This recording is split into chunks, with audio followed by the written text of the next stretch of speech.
Good evening, everyone. We're ready to begin. This Planning Commission meeting is called to order. Tonight's meeting has been properly noticed and posted in compliance with the open meeting law. We are live on KCLV Channel 2, and this meeting will be rebroadcast Saturday at 10 a.m., the following Monday at midnight, and Tuesday at 5 a.m. and 6 p.m. Will everyone please stand for the Pledge of Allegiance? I pledge allegiance to the flag of the United States of America and to the republic for which it stands, one nation under God, indivisible, with liberty and justice for all.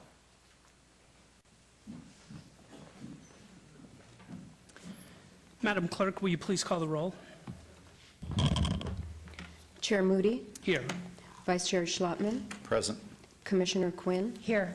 Commissioner Flangus. Here. Commissioner Trowbridge. Here. Commissioner Creer. Commissioner Cherry. Here. Thank you.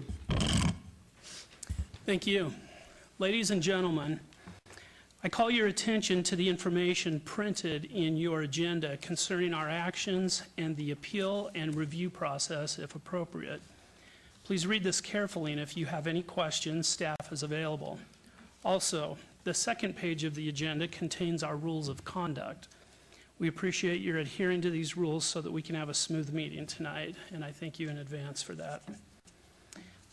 Number 4, public comment during this portion of the agenda must be limited to matters on the agenda for action. If you wish to be heard, come to the podium and give your name for the record. The amount of discussion, as well as the amount of any time any single speaker is allowed, may be limited.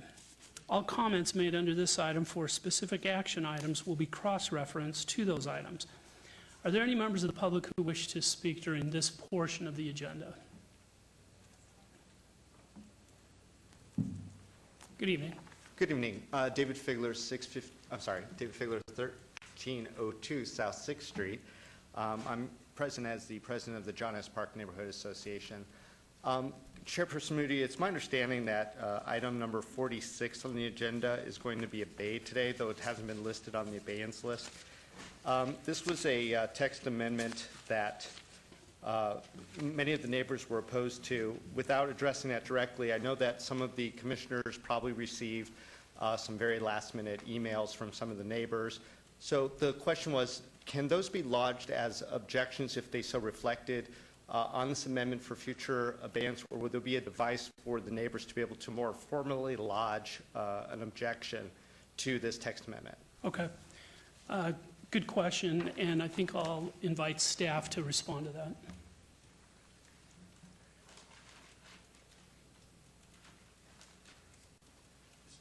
Mr. Chairman, is he asking if the written objections can be placed into the record now, and so they be carried forward when the matter comes back before the commission?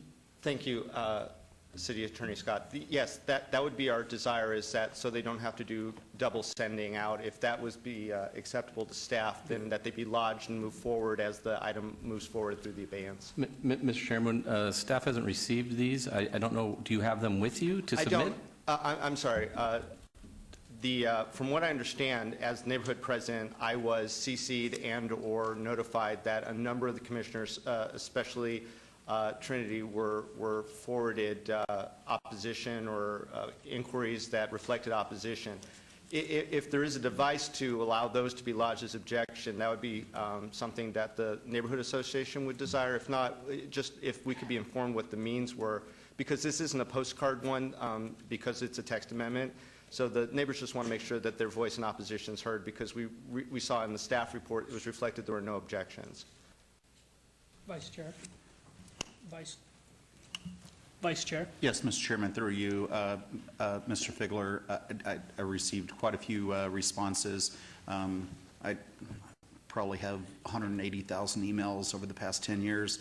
For me to be able to pull all those out, since I didn't know that I was going to get so many responses, would be kind of difficult to find every person. But I did note that and respond to everybody who contacted me. But I think there's a way that they can go to the city website and file either in support or in protest, and if the city staff wouldn't mind just explaining how they go about doing that, that would be great. That way, it is documented. Mr. Chairman? City Attorney. For this application, for any future applications, the normal process is to, they're allowed to, email you individually, but they should also email them to the city clerk as well. That way, the city clerk will also put them in official record. So if they didn't get to the city clerk, they're probably not in the official record, and they'll need to come back. Okay, and it's my desire to be a conduit to help facilitate that between the neighbors and the commission, so I appreciate that, and thank you for letting me make the comment. Okay, thank you. And I'm sorry, one last thing. So is that going to be obeyed today then, or? That'll be part of the next housekeeping section. Thank you. I We'll move appreciate right that. on to that. Thank you. Moving on to number 5, first, for possible action to approve the final minutes for the Planning Commission meeting of February 9, 2016. Is there a motion to approve those minutes?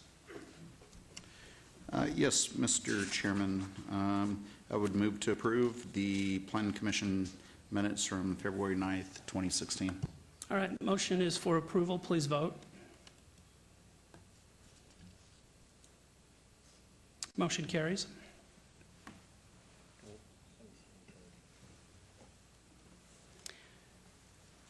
Let's move on to our housekeeping items. Are there any items that commissioners, staff, applicants, or members of the public would like to pull forward for action? Mr. Chairman, staff has received the following requests. Items 18, 19, and 20, GPA 62387, ZON 62392, and SDR 62393. The applicant has requested abeyance until the April 12th Planning Commission meeting. Items 22 and 23, VAR 62351 and VAR 62352. The applicant has requested that these items be withdrawn without prejudice. Item 28, SDR 62361. The applicant has requested abeyance until the April 12th Planning Commission meeting. As this is the third abeyance request for this item, the Planning Commission is required to make a finding of good cause for the abeyance. And that was on item 28. Yes, sir. And item 29 and 30, ROC 62359 and VAR 62360. The applicant has requested abeyance until the April 12th Planning Commission meeting. This is also the third abeyance request for these items, so again, the Planning Commission is required to make a finding of good cause for the abeyance. So that's good cause for the abeyance for items 28, 29, and 30.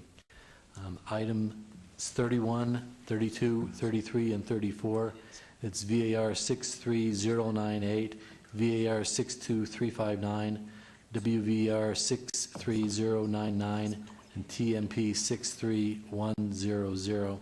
The applicant has requested abeyance until the April 12th Planning Commission meeting. Item 45, SDR 63111. The applicant has requested abeyance until the April 12th Planning Commission meeting.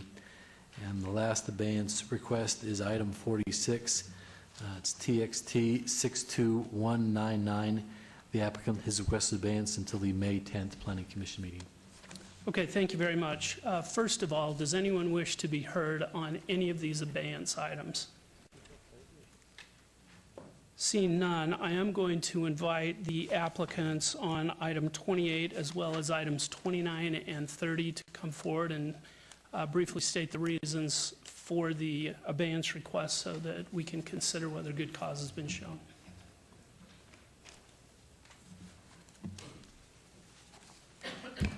Good evening, Jennifer Lazovich, 1980 Festival Plaza Drive here today, tonight on behalf of the applicant for items 29 and 30. We turned in a hold request. We need additional time to work with Clark County on site plan constraints. Okay, thank you. Thank you. Is anyone here on item 28? Maybe staff could just tell us what the reason was for the request, the third abeyance request. Mr. Chairman, the applicant is currently working with the Las Vegas Valley Water District and the City of Las Vegas in regards to above-ground utility appurtenances on the site, incorporating them within the building footprint versus in any public right-of-way. And therefore, they're looking for additional time for design and to incorporate those appurtenances. Thank you. Okay, thank you. Vice Chair Schlottman? Yes, Mr. Chair.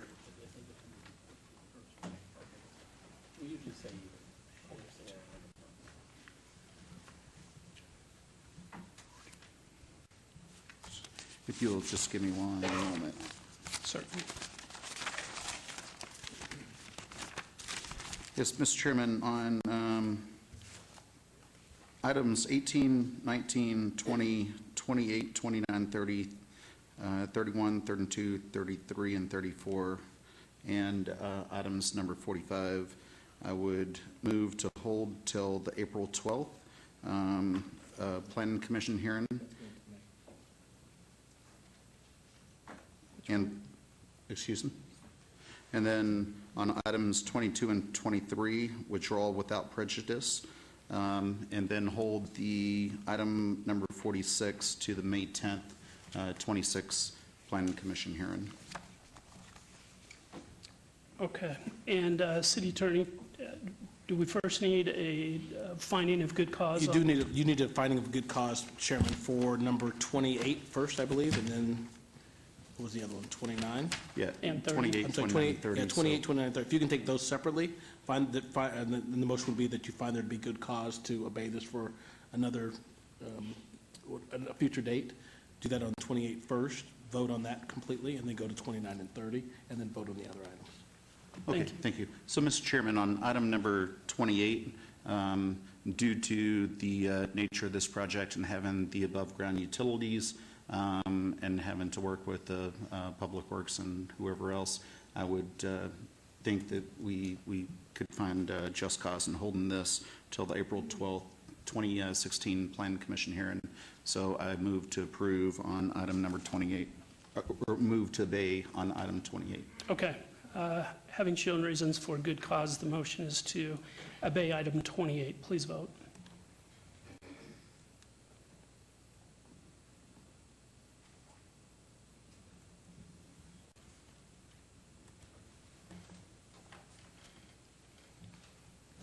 Motion carries. Item 28 is obeyed to the April 12th Planning Commission meeting.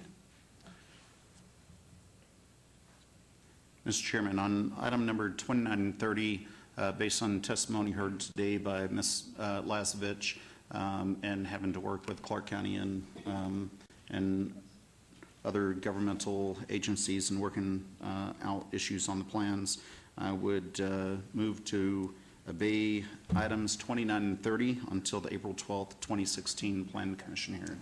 Thank you. Please vote.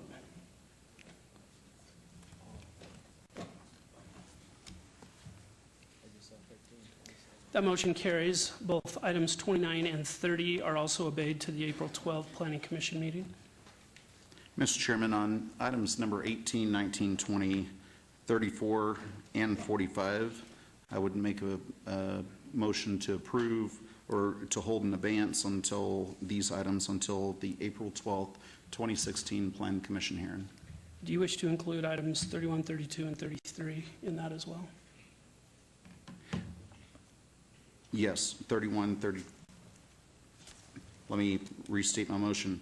I move to hold items 18, 19, 20, 31, 32, 33, 34, and 45 in abeyance until the April 12th, 2016 Planning Commission hearing. Okay, thank you. Please vote.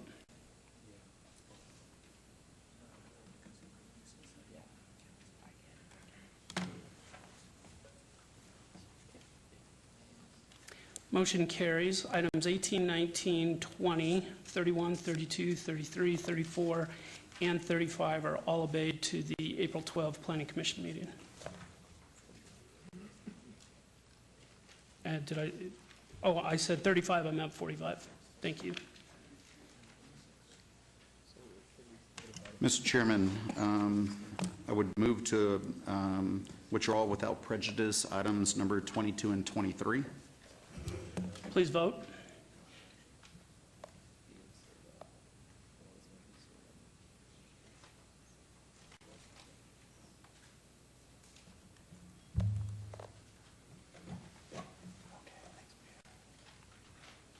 Motion carries. Items 22 and 23 are withdrawn without prejudice.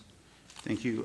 Mr. Chairman, on item number 46, I would make a motion to hold until the May 10th, 2016 Plan Commission hearing.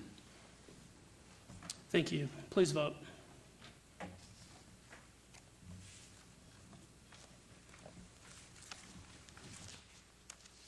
Motion also carries. Mr. Chairman, with regard to 46, Mr. Figler, hold on one second. The director also indicated that his office would also be able to receive some of the complaints, either the protests or items that are for the item. So I think one of the staff members can give you the agenda text email address, and they can also be forwarded to her as well. Thank you. Either Peter or The following are items that may be considered in one motion, one vote. They are considered routine, non-public, and public hearing items. All public hearings and non-public hearings will be opened at one time. Any person representing an applicant or a member of the public or a member of the Planning Commission not in agreement with the conditions and all standard conditions for the application recommended by staff should request to have that item removed from this part of the agenda. Item number 7, EOT 62991. The applicant owner is Eclipse Theater, LV, LLC, for possible action on a request for an extension of time of an approved special use permit for a proposed tavern limited establishment use at 814 South 3rd Street in Ward 3. Staff recommends approval. Items 8 and 9 are related. Item 8 is SUP 63115. The applicant is Michael Ochoa Development Company, and the owner is Delaware 118 LLC et al. For possible action on a request for a special use permit for a proposed congregate care facility at the southeast corner of Riley Street and Rome Boulevard in Ward 6. Staff recommends approval. Item 9 is SDR 63116 for possible action on a request for a site development plan review for a proposed 41,756 square foot, 72-bed congregate care facility with a waiver of the town center development standards to allow none of the building to be built to the front setback line, where a minimum of 80% is required in Ward 6. Staff recommends approval. Item 10 is SUP 63046. The applicant is Downtown Sanchez, and the owner is Downtown Sanchez LLC. For possible action on a request for a special use permit for a 1,235 square foot tavern limited establishment use with 3,080 square feet of outdoor seating area at 623 South 4th Street in Ward 3. Staff recommends approval. Item 11 is SUP 63058. The applicant is La Campanita. The owner is Top U LLC for possible action on a request for a special use permit for an existing open-air vending use, taco cart, adjacent to residentially zoned property to allow the hours of operation to be from 8 a.m. to 1 a.m., where the hours of operation are conditionally limited to the period between 10 a.m. and 8 p.m. at 1402 Northeastern Avenue in Ward 3. Staff recommends approval. Item 12, SUP 63113. The applicant is a Dollar Bail Bonds. The owner is Three Castles LLC. For possible action on a request for a special use permit for a proposed bail bond service at 514 East Bonneville Avenue in Ward 3. Staff recommends approval. Item 13, SDR 63081. The applicant owner is Pelican Bay USA LLC. For possible action on a request for a site development plan review for a proposed 4,000 square foot restaurant with drive-through and a 2,061 square foot restaurant with drive-through at 1350 West Lake Mead Boulevard in Ward 5. Staff recommends approval. Item 14 is VAC 62881. The applicant owner is CA Las Vegas SVD LLC et al. For possible action on a request for a petition to vacate a 20-foot wide public sewer easement generally located west of Sky Vista Drive, south of Alta Drive in Ward 2. Staff recommends approval.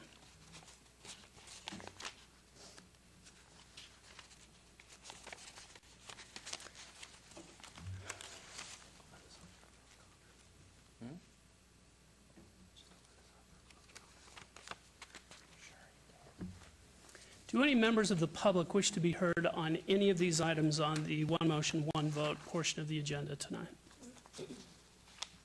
Seeing none, I'll close the public comment. Any discussion on the Planning Commission? Seeing none, I'll entertain a motion for approval of these items. Mr. Chairman, on the one motion, one vote items, I move to approve items 7 through 14. Thank you very much. The motion is to approve items 7 through 14. Please vote.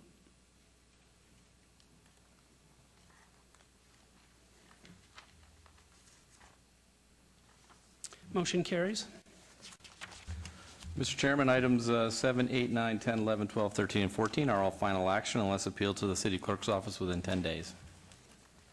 Very good. We are now moving on to the public hearing items, beginning with related items 15, 16, and 17. Item 15 is abeyance VAR 61046. The applicant owner is Kim J. Leclerc for possible action on a request for a variance to allow an existing detached accessory structures, Class 2, horse corrals to be located in the front yard where such is not permitted, to allow a 1-foot distance separation from the main dwelling for an existing detached accessory structures, Class 2, shade structure, where 6 feet is required, to allow a 1-foot side yard setback for existing accessory structures, Class 2, a 192 square foot hay barn and a 48 square foot well house where 10 feet is required, to allow an 8-foot rear yard setback for an accessory structure, Class 2, animal shade structure where 10 feet is required, and to allow a 12-foot corner side yard setback for accessory structures, animal shade structure, and tack room, where 15 feet is required, at 5525 West Rome Boulevard in Ward 6. Staff recommends denial.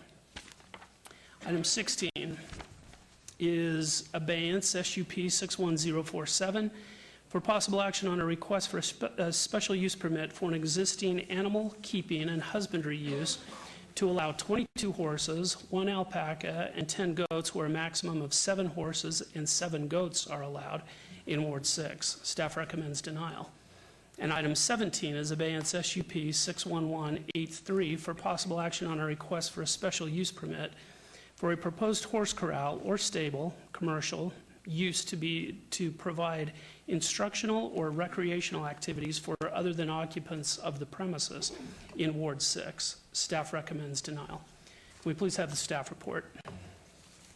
Mr. Chairman, staff finds that the number of variances that accompany this proposal illustrate that the site is too small to accommodate the number of animals requested and recommends the denial of all applications. Thank you. Thank you very much. Good evening. And before I hear from the applicant, can I get an idea by the raise of hands how many people are here to speak either for or against this item?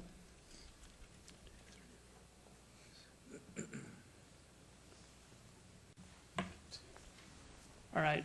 It looks like there are 15 of you.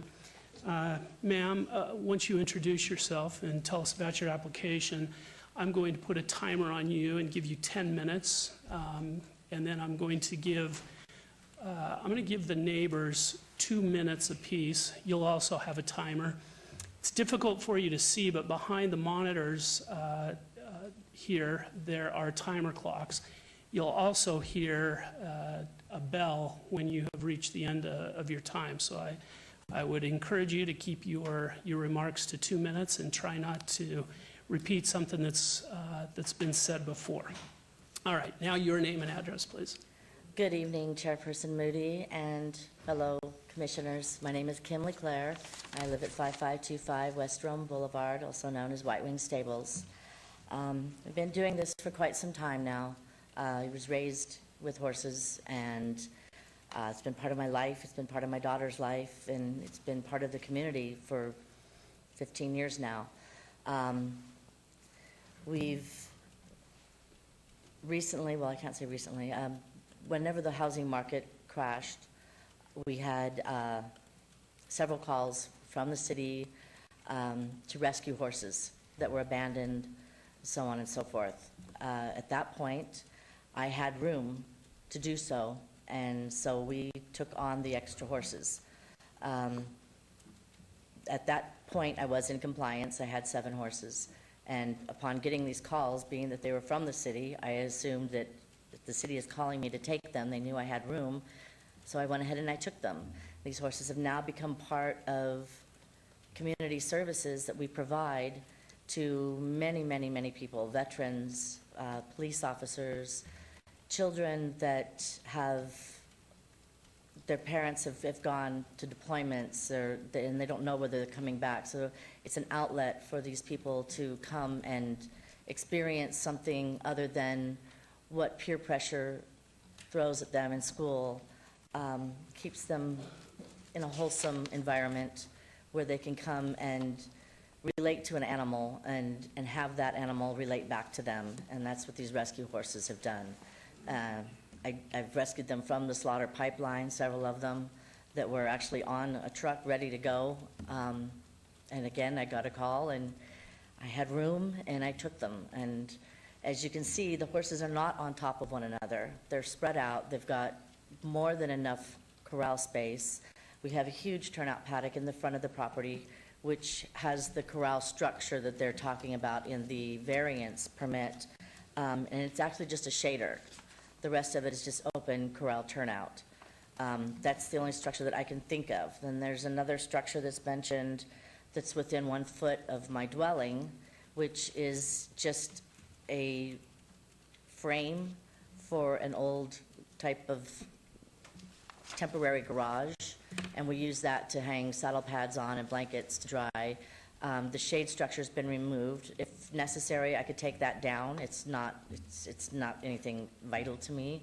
But the big thing is being able to continue to provide the community enrichment services that we've been doing and we've come to be known for.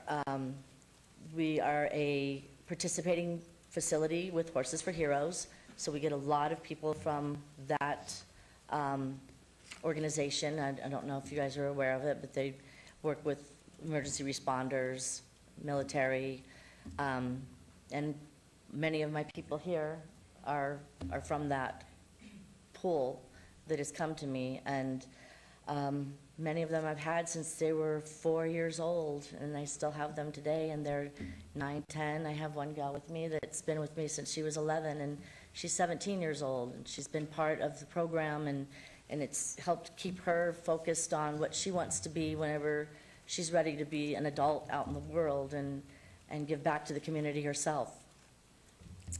I'm sorry, I'm getting a little emotional. It means the world to us to be able to continue as we are. We've worked very hard to clean up things that needed to be addressed. We've done that. We've had some sick horses that were underweight. We've got them back in flesh again. They're all doing very well and back in, ready to be back in a program. But I can't put them in a program right now because I'm kind of sitting on hold, waiting for all of this to happen and be able to continue providing the services that we do. I was sent a letter from one of my students who is now at Baylor College in Texas, running their equestrian program as a result of what she's learned from us at White Wing Stables. And I'd like to present that letter, if I may. Absolutely. If you'll hand that to a member of staff, we'll make that a part of the record.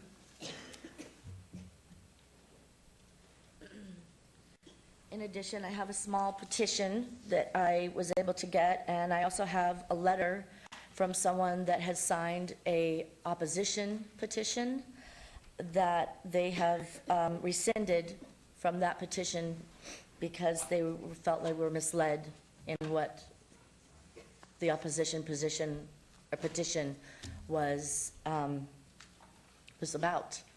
So I had that, and I'd like to present that as well. She signed our petition and also provided the letter for rescind. Thank you. That will also be made part of the record tonight. Aside from that, I mean, I have a well on the property that the property was one whole property with my next door neighbor. And the gentleman that I bought my property from subdivided. And when he subdivided, they approved the subdivision, which is right where my well is. There's no way I can move it. That's a vital resource for my property. There's nothing else I can do about that. The hay barn is up against the property line as well, but the next door neighbor's barn is up against the property line. So it was kind of a trade-off between the two of us, and we felt that, I've given to them and they've given up to me. They have no problems with the hay barn being there. I have a chicken coop that's in the back that, again, they have no problems with. They said that it's fine as long as, the big thing is they want to make sure that the dust stays down. We've got a very good sprinkler system that we've recently upgraded to keep the dust down, and make sure that there is no issues with that. I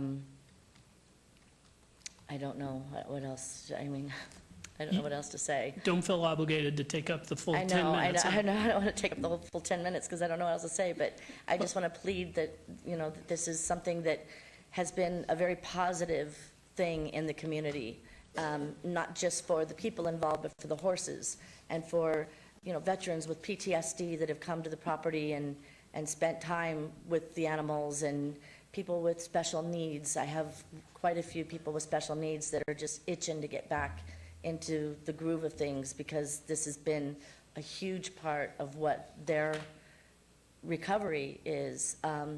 I've had a student that was diagnosed with Tourette's, and she was autistic and bipolar. On her 15th year checkup with the doctor, they said there's no clinical signs of those issues with her anymore because of the animals and what she's done at White Wing Stables. There's also a letter in the body of what you guys have from her mother explaining that, as well as many other letters that have been provided explaining what other people have, what White Wing Stables means to other people. Okay, thank you very much. Here's what I'm going to do. I'm going to open this for public comment, and at the conclusion of that, should you wish to make some remarks, I'll give you a few minutes then. So Okay, I appreciate that. We will give you an opportunity to speak again. Thank you all very much. All right, thank you. All right, ladies and gentlemen, I'm opening this for public comment now. I want you to notice that we have 3 microphones. For efficiency of time, I'd like you to come up and create lines behind the microphones. Keep in mind that unless your microphone has a red light on it, it's not on. So wait for that red light before you begin to speak. I do ask that you state your name and address for the record, please.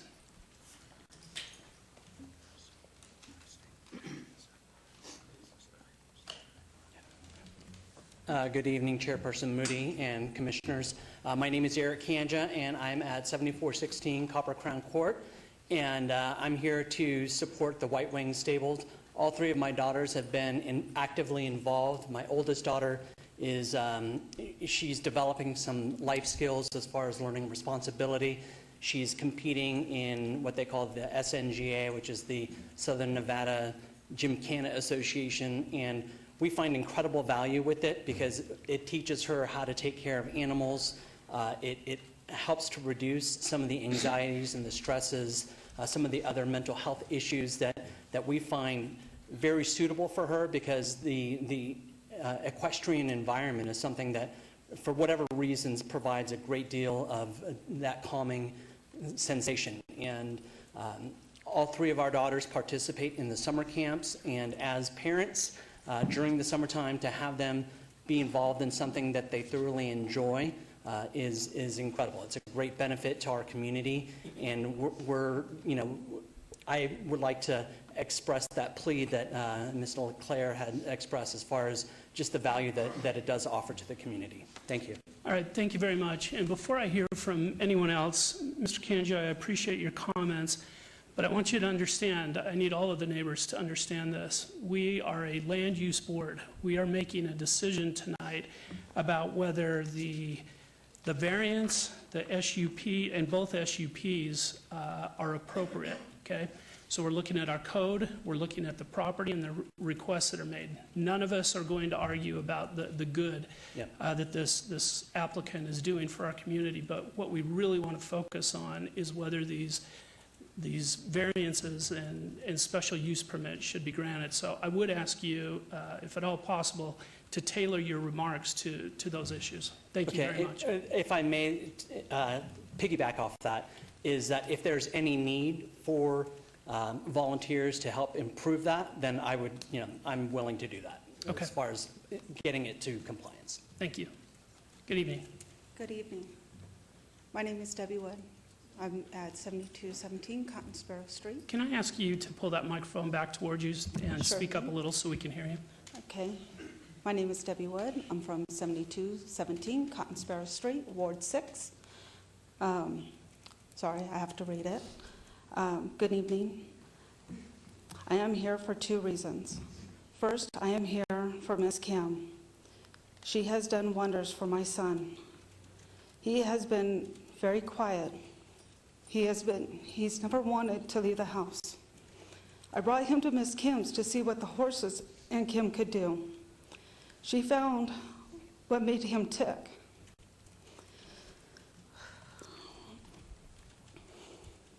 Now he's an outgoing young man. He loves to come out to brush the horses, to feed them, and to clean stalls.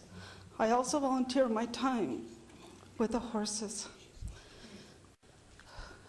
I also find it very satisfying to come out. I volunteer now for 5 years. I have been part of their family. And it's wonderful. The people that go out there, we do so much to help, to make sure those horses are taken care of, the goats. The community enrichment program at White Wing Stables provides so much for these kids and for the parents. The second reason that I'm here tonight is for two horses in particular. They're the ones that I helped to bring back with many of these other folks. They were going to slaughter. The mother was very untrusting, did not want to be anywhere near people. She is now very loving. She wants to be with you. The baby is doing absolutely wonderful. When they were rescued, they were filled with worms and ticks. And now they're 100% healthy. Thank you, Ms. Wood. Your time's up. Thank you. Vice Chair? Yes, Mr. Chairman, just to kind of repeat what you said, and I appreciate Debbie and coming up here. But I mean, specifically, just to reiterate what the chairman was stating is, how do we come to findings that 22 horses and an alpaca and 10 sheep or whatever it is appropriate for that particular property, and the accessory uses and things like that? How does that fit within the neighborhood? Not necessarily, we all feel that, well, I'm speaking on behalf of the board, but I think we all know, have heard that they're doing great things. But how does 22 horses and the 10 sheep and all the accessory structures and all that, if y'all could speak on that to kind of help us understand that project, and is that appropriate for that particular neighborhood? Okay, thank you very much. Thank you. Who's next? My name is Stephanie Kanja. I live at 7416 Copper Crown Court. Well, we should come to a conclusion on how to keep these horses together. Instead of downsizing something that works, why don't we restructure it? Why don't we work together and restructure the farm to make it work in accordance to everybody's needs? Obviously, we have a village behind us willing to do whatever it takes. So instead of taking something that's working and destroy it, let's work to make it in accordance with your laws and rules. And I don't know how to make it work, but we're willing to make it work. Thank you. Good evening. My name is Steve Conley. I live at 5332 Corbett Street. I'm known as Grandpa out in the horse business. I've been in the horse business for 50 years. I'm 72 years old, and I'll explain a little to you about this facility. We have, the reason there's so many horses, because you have horses that are downtime, okay? You have horses, we've got horses that have been so poor, they could barely stand up. And then people see them and they call in. Well, that probably took about 5 months to get that horse in that condition, but it takes a year, 10 to 12 months, to get that horse back in condition. So we have horses, so say you have 10 horses in a program, and you've got another 5 horses here. Well, we've got to get these horses ready for this program right here. Well, when those horses go down, we need another horse to put in that program. And as far as the facility goes, we've been working very hard, very diligently, to get everything in compliance with what they wanted to do, clean everything up. A lot of stuff like the well, that's been there for 35 years. That's grandfathered in. There's not much you can do about a well like that. There's no city water there.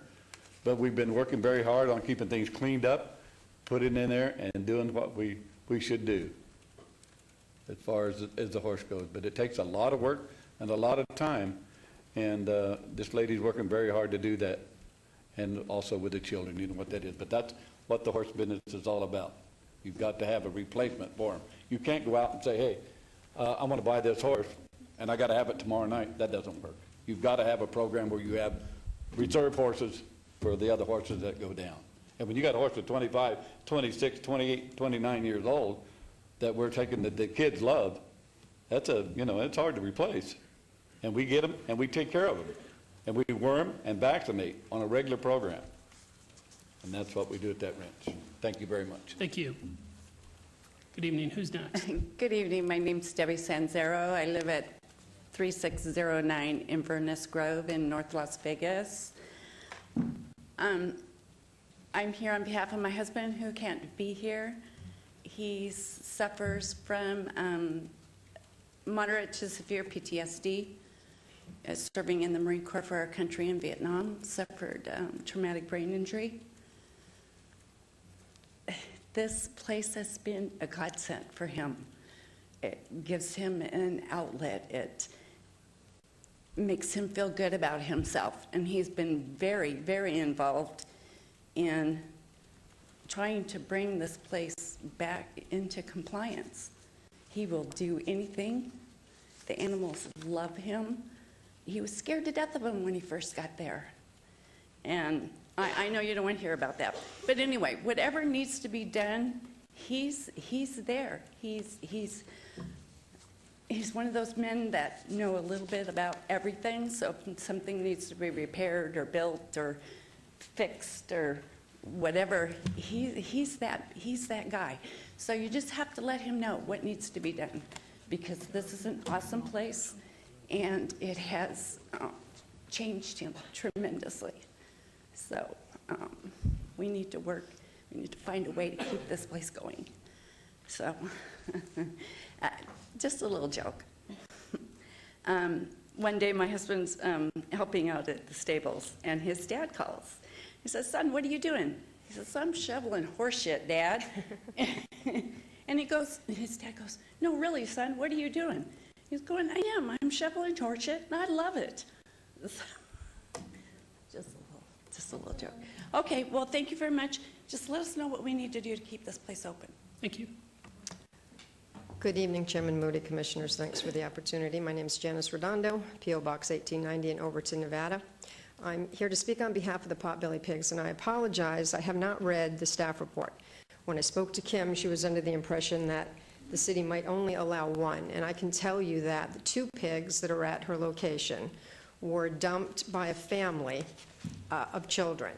The parents no longer wanted them, and they were a mess. They were aggressive, and they were terrified. And Kim took them into her place to use them with the children that go there, and they're the belle of the ball over there now. I have a Potbelly Pig rescue, Wendy's Ranch and Rescue. I relocated from North Las Vegas to Overton to kind of get out of the urban valley. And I can tell you, I don't want either of these pigs back. They're in a good location. They're being treated well. And she's doing a good thing, and they're doing a good thing. I can tell you, if you tax her with whatever you need her to do to make the facility in compliance. I believe that her councilman is working with her. Hopefully, staff will work with her. I believe that she will come into compliance. Many of the horses are old, I understand, and through attrition, you can get that number down. But the rescues, I can speak for myself, we are busting at the seams. People continue to take on animals that they can't care for, and then they dump them, they end up at Lead Animal Shelter, and then they call us. They call Kim, they call me, they call Lean, they call the folks to come and take this burden on. And we're a bunch of dummies because we do it. So I hope that you'll give her the opportunity to make things right. And thanks again. Thank you. Good evening. Good evening, Commissioner and Chairman. My name is Peter Filiberti. I actually came here tonight to speak on another item that was obeyed, but when I caught notice of this, I wanted to speak on it because it's something I care dearly about. I just want you guys to think a little bit and be a little lenient, give these guys some time to work on their facility and keep it running. I got a invitation from Commissioner Ross or Councilman Ross to go to a meeting, ironically, here in I think 30 days to discuss this multi-million-dollar facility that the city's planning to build in the north. It's been planned for quite some time now. It's a huge, huge horse equestrian park with amenities and everything else. And I find it ironic that we want to build something of this stature in Las Vegas, and then we kind of try to eliminate these customers of that, for, let's say, these horse people that will be people going to this place. If we don't allow these things to continue, what's the point of spending millions of dollars, on a facility that won't be used? And so I want you to think about that. Think about, what these people are doing, and it's not just them. There's going to be more that are trying to keep things going. I can see by the layout of the land, they've got plenty of empty lots around them. If this is the current satellite photo, I don't see, what the big problem is. I mean, I'm sure if you give them some time, they'll get things in order to your standards. Thank you. Thank you.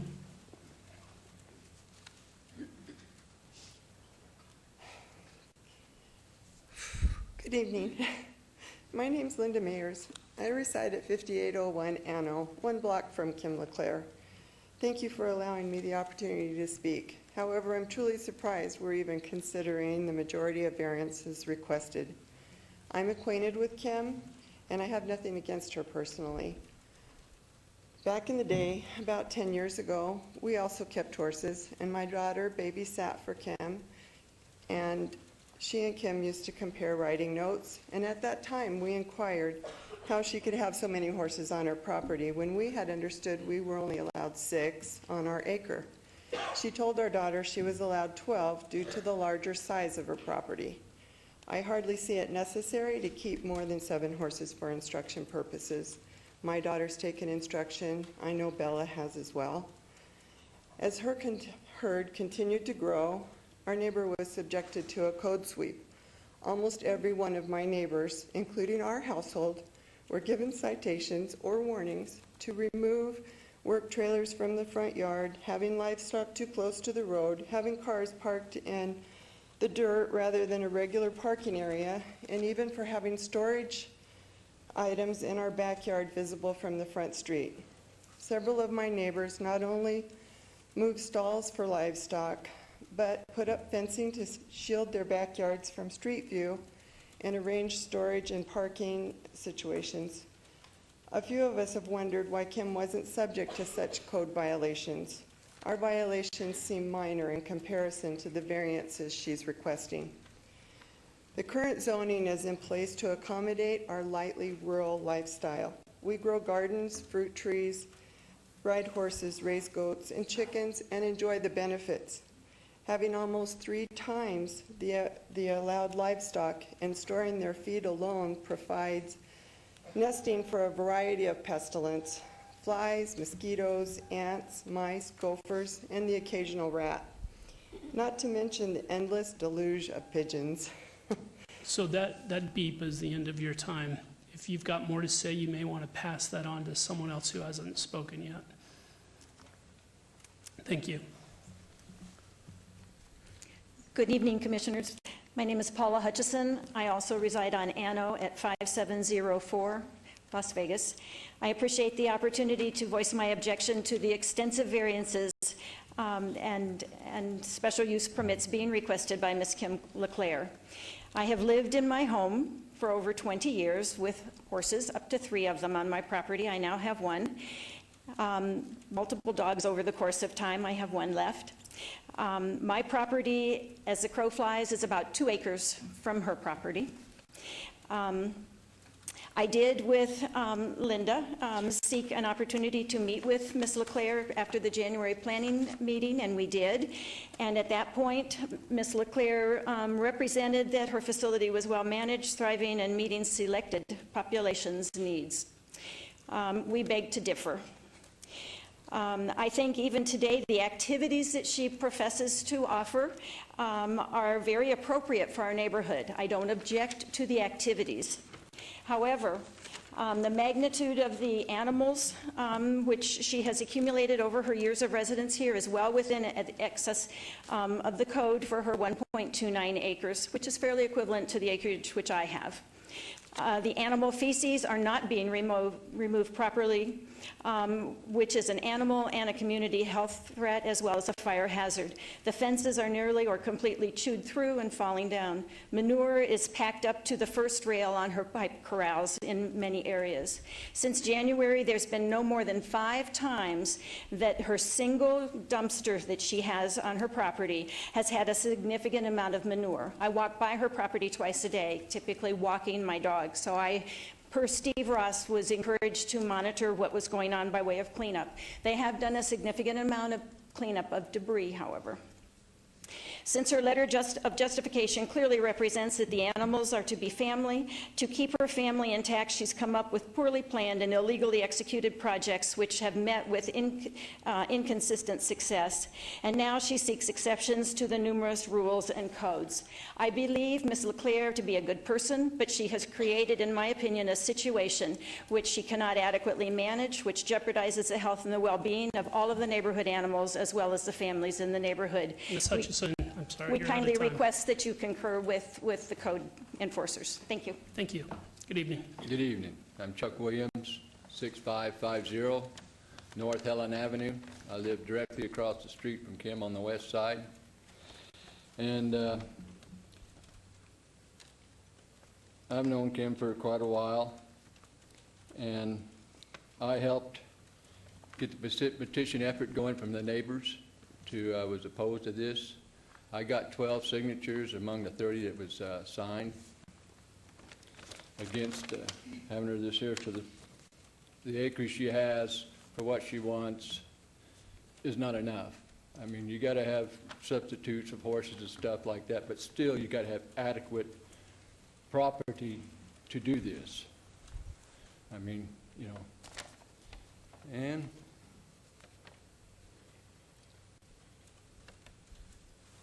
that's about it. Thank you. Good evening. Good evening, thank you. My name is Mike Bingham, and I never thought I would be here to say some of the things that I want to say because I served as a planning commissioner in Colorado for 3 terms. When I moved here 3 years ago, I rode my bike through the neighborhood, and I was just appalled to see the manure 1.5 to 2 feet deep for almost the entire property. The horses' hooves, if it rains, which it doesn't seem to rain anymore, I don't know how the horses are healthy whatsoever. The mice that I now have at my house, because I'm in a direct line, 5655 Mellow Avenue. There are no buildings between her house and my house. I'm a block away, but I can look out my bedroom window. I have a 2-story house. And the mice now, and the pigeons are so bad that I have to have exterminator service just for that. I have 4 horses, and I clean my stalls twice a day down to the bare ground, and I have my dumpster emptied twice a week. And I understand what she's trying to do, but to add any more horses, this is as inhumane as the cat lady that came before you all previously to have 100 cats in a house. I mean, you need to drive by and see how close these horses live and how much manure is under them. It's a health issue, not any other. So thank you for your time. Thank you. And before this gentleman introduces himself, Mr. Williams, can I ask you to come back to the podium?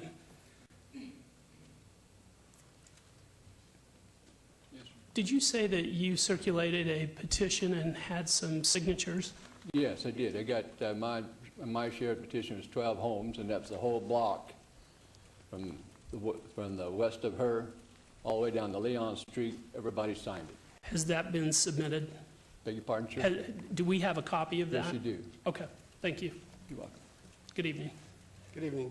John Mayers, 5801 Anno Drive. I'd just like to submit our signatures from the neighborhood. Yes, please. Against it. Thank you.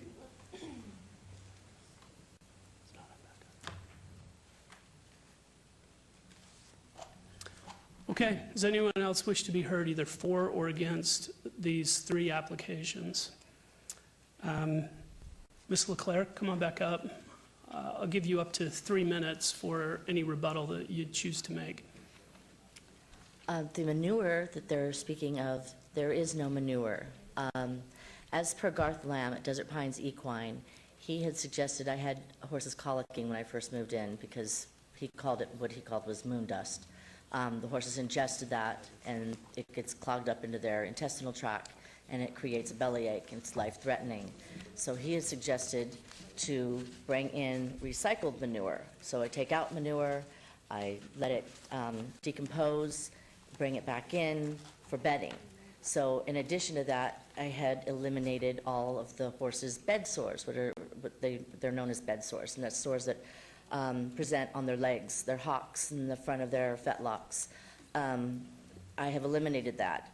I do have a base of decomposed manure, but it is not fresh manure. I do not have fresh manure in my stalls. We had some tractor work done in the front, and I think that might be some of what they're talking about in the front, to remove ample material that had decomposed. I have families that come to get that for their gardens. My dumpster is dumped twice a week on Wednesdays and Saturdays, and we fill it twice a week with manure. In addition to that, some of the setbacks as far as the line, I don't know if you have the pictures, that are on the street. I have some play where I could move those stalls forward if necessary, if it's not granted for approval. I could move the tack room forward a bit, and as you've heard, I have people that are willing to help me do that. It's just a matter of detaching screws and bolts and moving the panels forward. The existing shaders would stay there because they are off of the street line. Again, the well that I would hope would be grandfathered in, there's nothing I can do about that. Hay barn, my next door neighbor, who has told me they did not sign a petition, nor would they sign my petition because they want to stay neutral. Both of us are in agreement with what we have on the property and how their property is situated as opposed to mine. I've already mentioned that, as well as the neighbor behind me. And the neighbor to the north of me. The neighbor down the street that's just kind of across from Chuck Williams' property, he did not sign the petition, as in fact he signed my petition. So I don't know, he's saying he's got all of the homes signed, and that's not the case. But I would like to, if possible, be given some time to restructure those corrals that are on Rome, if that's indeed the biggest issue. If I could be given 6 months to do that. We have reduced the herd population from 22 to 18, and that has all been as a result of all of this. If we could maybe set a compromise, if that number is still not acceptable. The reason for the amount of horses is because in the program, you can't just run one horse for 4 hours. I need to have a rotation so that I can move other horses into the riding program. I can't just beat a horse to death, and I won't. So I just hope that we could figure something out on that and be able to resolve this. Okay, thank you. Thank you. Going to close the public comment and open this for discussion on the Planning Commission. And I'm going to go first. Ms. LeClaire, I want you to know that I believe in what you're doing. I support your rural lifestyle. I think you're doing some really good things for our community. It's interesting to me, though, that the people who spoke in favor of your applications tonight are those people who are participating in your programs. I don't know that I heard from anyone who is a neighbor of yours that's here tonight to speak in favor of your applications. I happen to agree in this case with staff's recommendations for denial. You are not in compliance with city code. You are asking for a number of exceptions to what our code is. You're asking for more than 3 times what you're allowed on your size of property. And I think the reason you're filling dumpsters twice a week is because you have too many animals on your 1.29 parcel of property. I think I asked you last time you were here to hold a neighborhood meeting, and one of the last things you said was maybe we could compromise, and I think that was your opportunity to compromise with neighbors, is by holding that meeting, and I don't think that happened.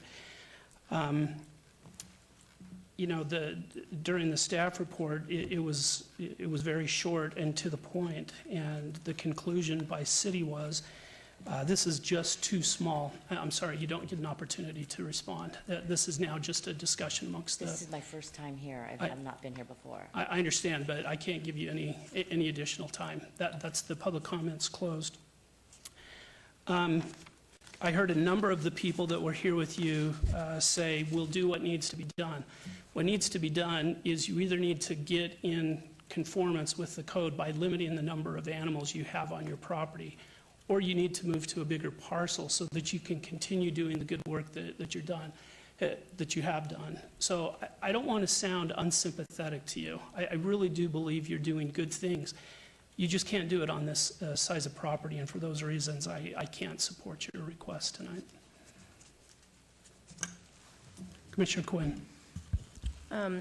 Thank you, Mr. Moody, and I do respect your opinion, but I don't agree with it.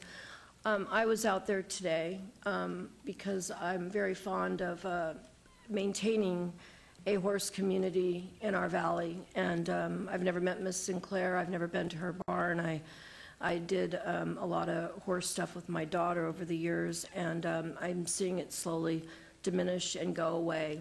Today when I walked on the property, there were 3 horses in the front that is not at all stalls. There's a little shade parcel, and it's where she turns them out to run and play. When I walked into the back, the place was absolutely impeccable. I wore my old cowboy boots expecting to have something on the bottom when I left, and they were as clean as the minute I got out of the car.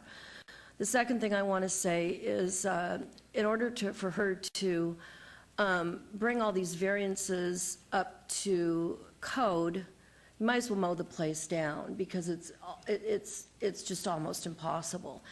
And the other thing I want to say is that if we're going to do this to this woman, I will insist that code enforcement go to everybody else in that neighborhood, because what I saw across the street was horrendously insane stuff, and everybody's tractors and cars and everything. So you want to open up a can of worms and shut this woman down, I will continue to make sure that neighbor by neighbor by neighbor is up to code and has to do what Ms. Sinclair did, which is pretty much knock her place down to stay open.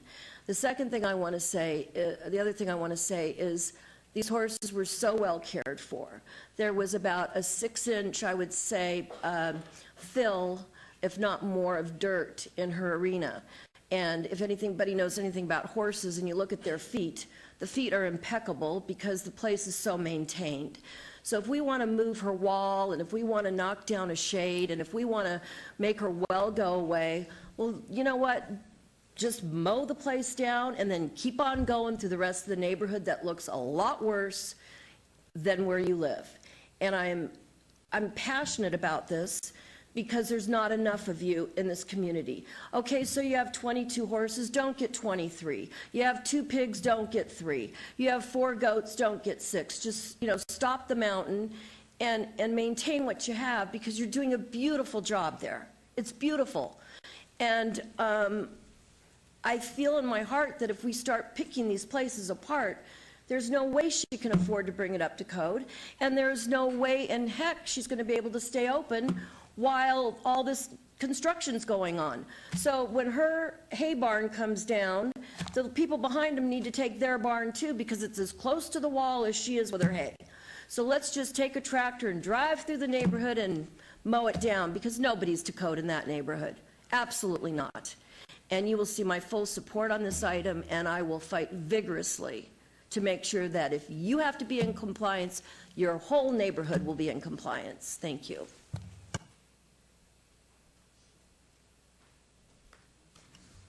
Commissioner Carrera? Thank you, Mr. Chair.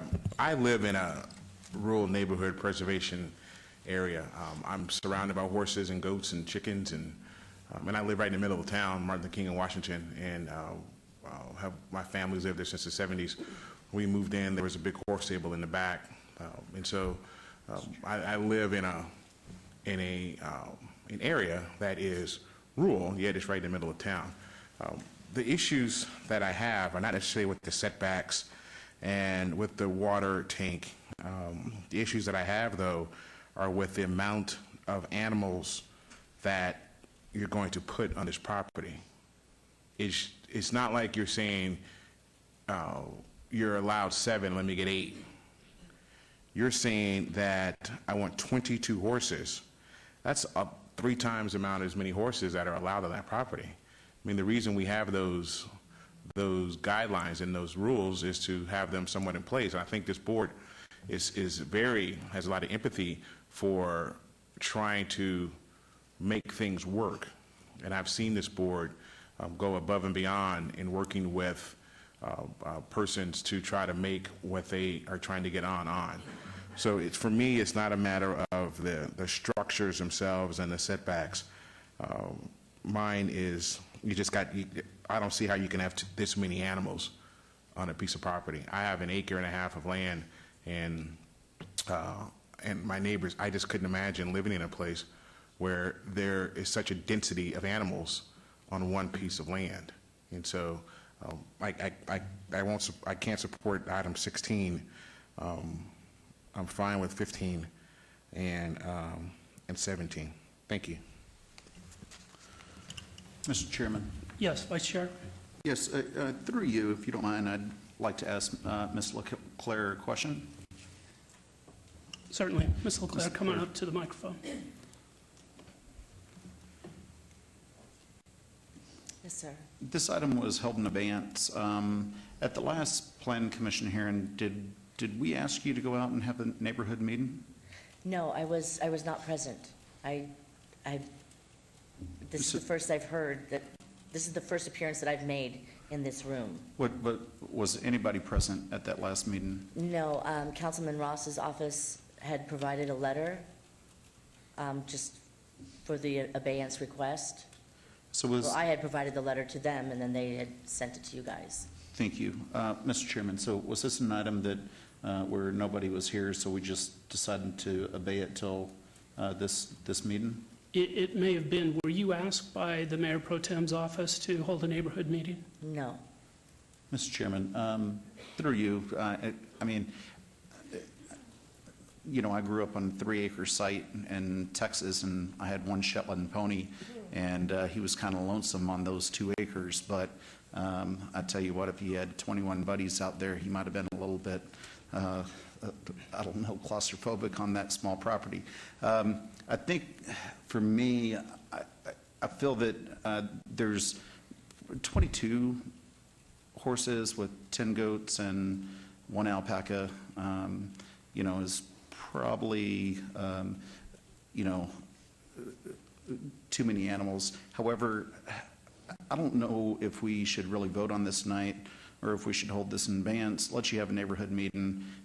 instead of a outright approval or outright denial, which, wouldn't work out in your benefit. If you had a neighborhood meeting, met with your neighbors, and, kind of come to a conclusion, is 7 horses fine, is 15 horses fine? What if we rearranged this corral from here to there? Maybe if you could get rid of some of those variances or some of those waivers, it might be something that we could support a little bit easier. So hate to make you hold this in advance for another month, but I mean, really, it's not going to hurt you to hold this in advance and see if you can work out some of those things. Thank you. No further questions. Through you, Thank you. Mr. Chairman. Let me go to Commissioner Flangus and then to you, Commissioner Quinn. Oh, thank you. Thank you, Mr. Chairman. I want to support you on this, and I'm going to echo what Commissioner Schlotman just said. We were trying to figure out whether or not you were present at the last meeting to see if you were told to have a neighborhood meeting. As it was pointed out by the chairman, most of your folks here that are in support of you do not live in the neighborhood. The folks that are opposing you do live in the neighborhood. So I think you need to meet with these folks and try to iron it out and address a lot of their concerns. Again, because I do want to support you on this, but I do think you need to work with your neighbors on this, because you all have to live together in one community. And given the rural nature of it, neighbors are important out there. So I'm going to ask you to accept the abeyance request from Commissioner Schlotman. Obey this for 60 days. Make sure you get with these folks. I heard a lot of your people that are here tonight want to do the things to help you get this through, get this passed. And so this is an ample time. Talk to the neighbors, fix these corrals, paint the fences, all the things that you think you need to do on this or what your neighbors are looking at, and see if you can rectify some of these problems. Then come back in 60 days, and hopefully I'll be getting behind you on this. Thank you. Commissioner Quinn, back to you. Through Mr. Chairman, so in the 60 days that she's holding this, because her place is kind of like shut down, can she have people like riding there and doing her thing, or does she just have to sit there for 60 days with nothing going on? I guess that's a question for staff or city attorney. Because that's pretty sad to keep the place. If staff could explain exactly what the current state, I'm assuming it's a code enforcement issue and they've put a stay on all proceedings. Pardon? I'm asking staff what the current condition is. Is it a code enforcement matter where they've stayed the proceedings? I thought I was supposed to property? know that answer. Mr. Chairman, if I might, Karen Duddleston, for the record, Deputy Planning Director. Staff was out there on March 3rd for inspection. I have a series of pictures if anybody would like to see them. At this point in time, the code enforcement is moving forward. It has been stayed pending the outcome of an SUP. So we would basically be in a hold pattern until the SUP was addressed. Is that the business license through you, Mr. That's Chairman? code enforcement. Code enforcement. So she would have to stay the proceedings pending whatever 60-day period you had wanted this item to come back. Okay, and just one more thing.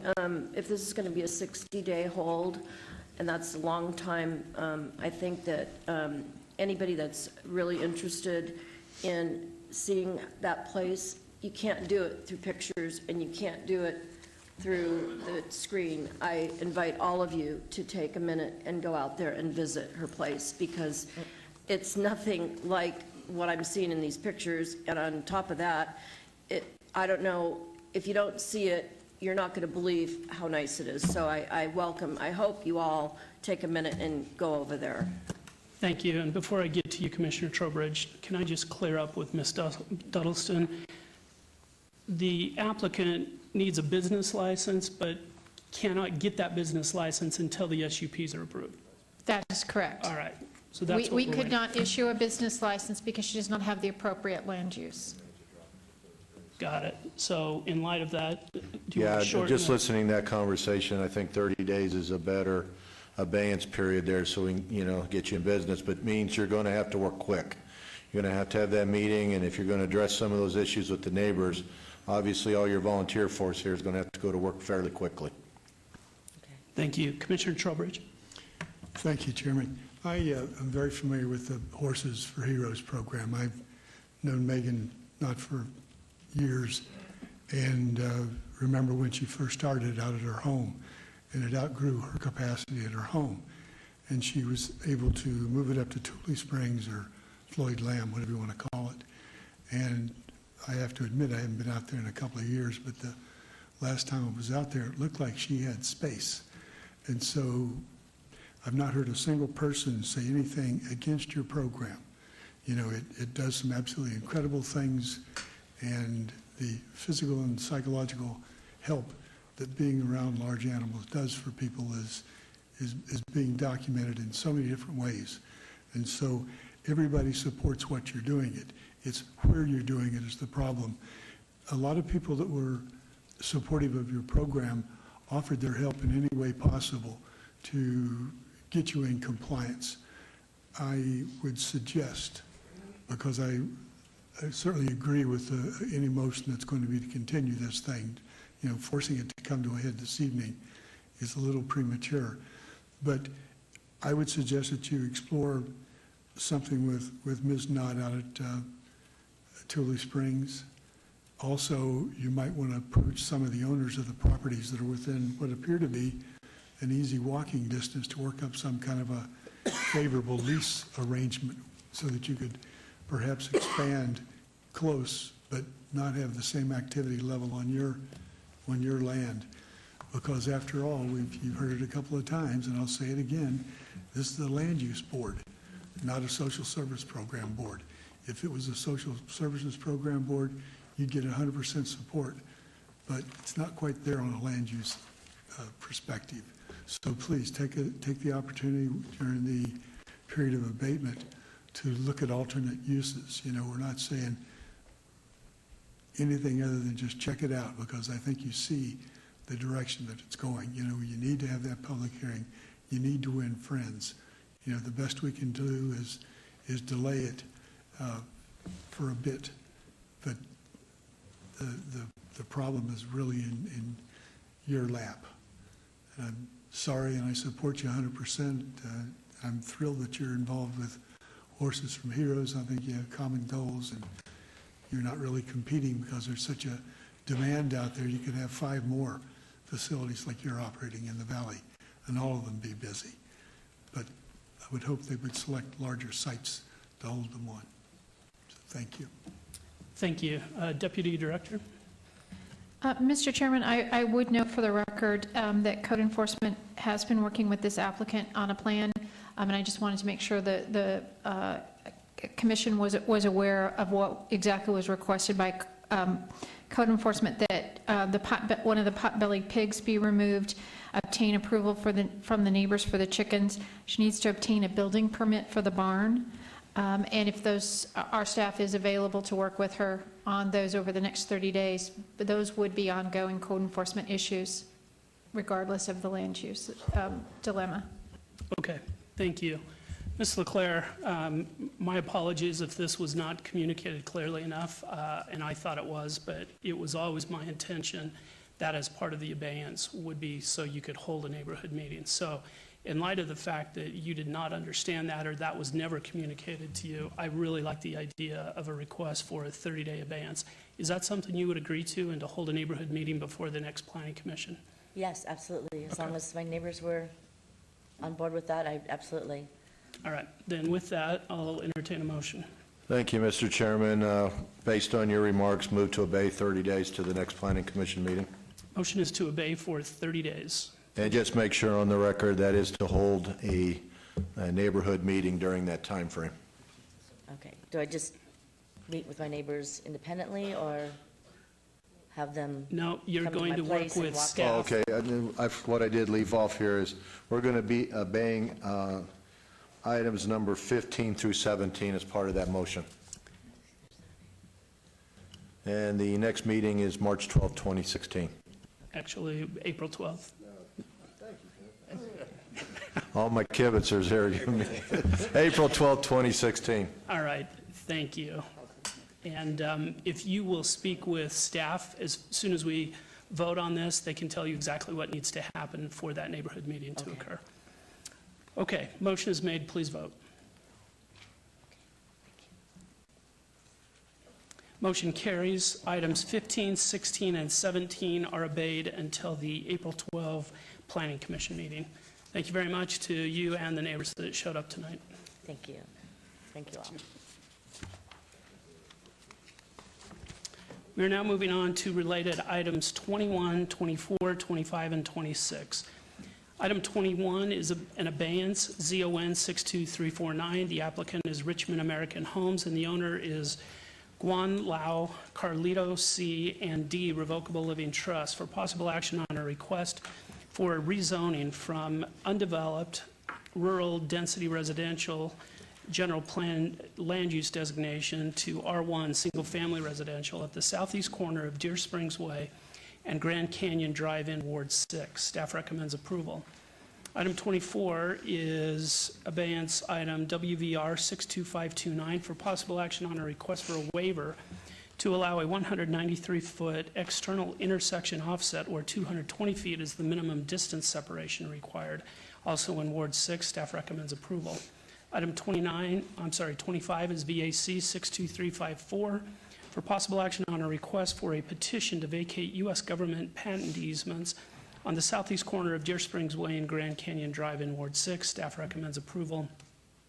And item 26, TMP 62355 for possible action on a request for a tentative map for an 18-lot single-family residential subdivision in Ward 6. Staff recommends approval. Could we please have staff's report? Mr. Chairman, staff finds that this request is consistent with a pattern of residential development in this portion of the city and recommends approval. Thank you. Thank you. Good evening.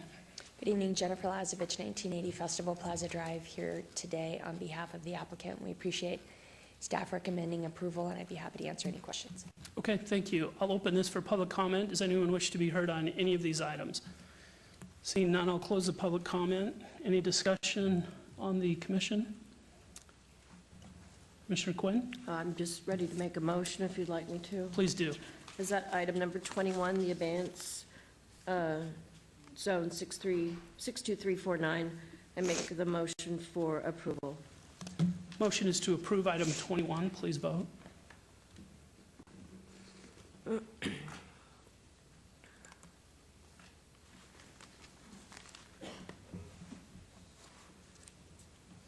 Please post. Motion carries. Should I move on to item 24? Yes, please. Abeyance item 24, the waiver 6259, following staff's recommendation for approval. Motion is to approve item 24. Please vote.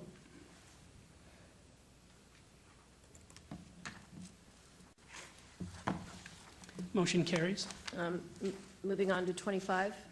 Abeyance vacation 62354, following staff's recommendation this evening for approval.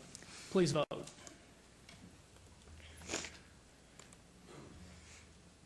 Motion carries. Item number 26, abeyance TMP 62355, following staff's recommendation this evening for approval. Please vote. And motion carries. Thank you very much. If I could, I was in the back, but I heard the presentation regarding item number 21, and I would like to have my vote recorded as a support. Yes vote. We will do so. Thank you. That's it. Mr. Chairman, items 21, 24, 25, and 26 will be heard at City Council meeting on April 20th.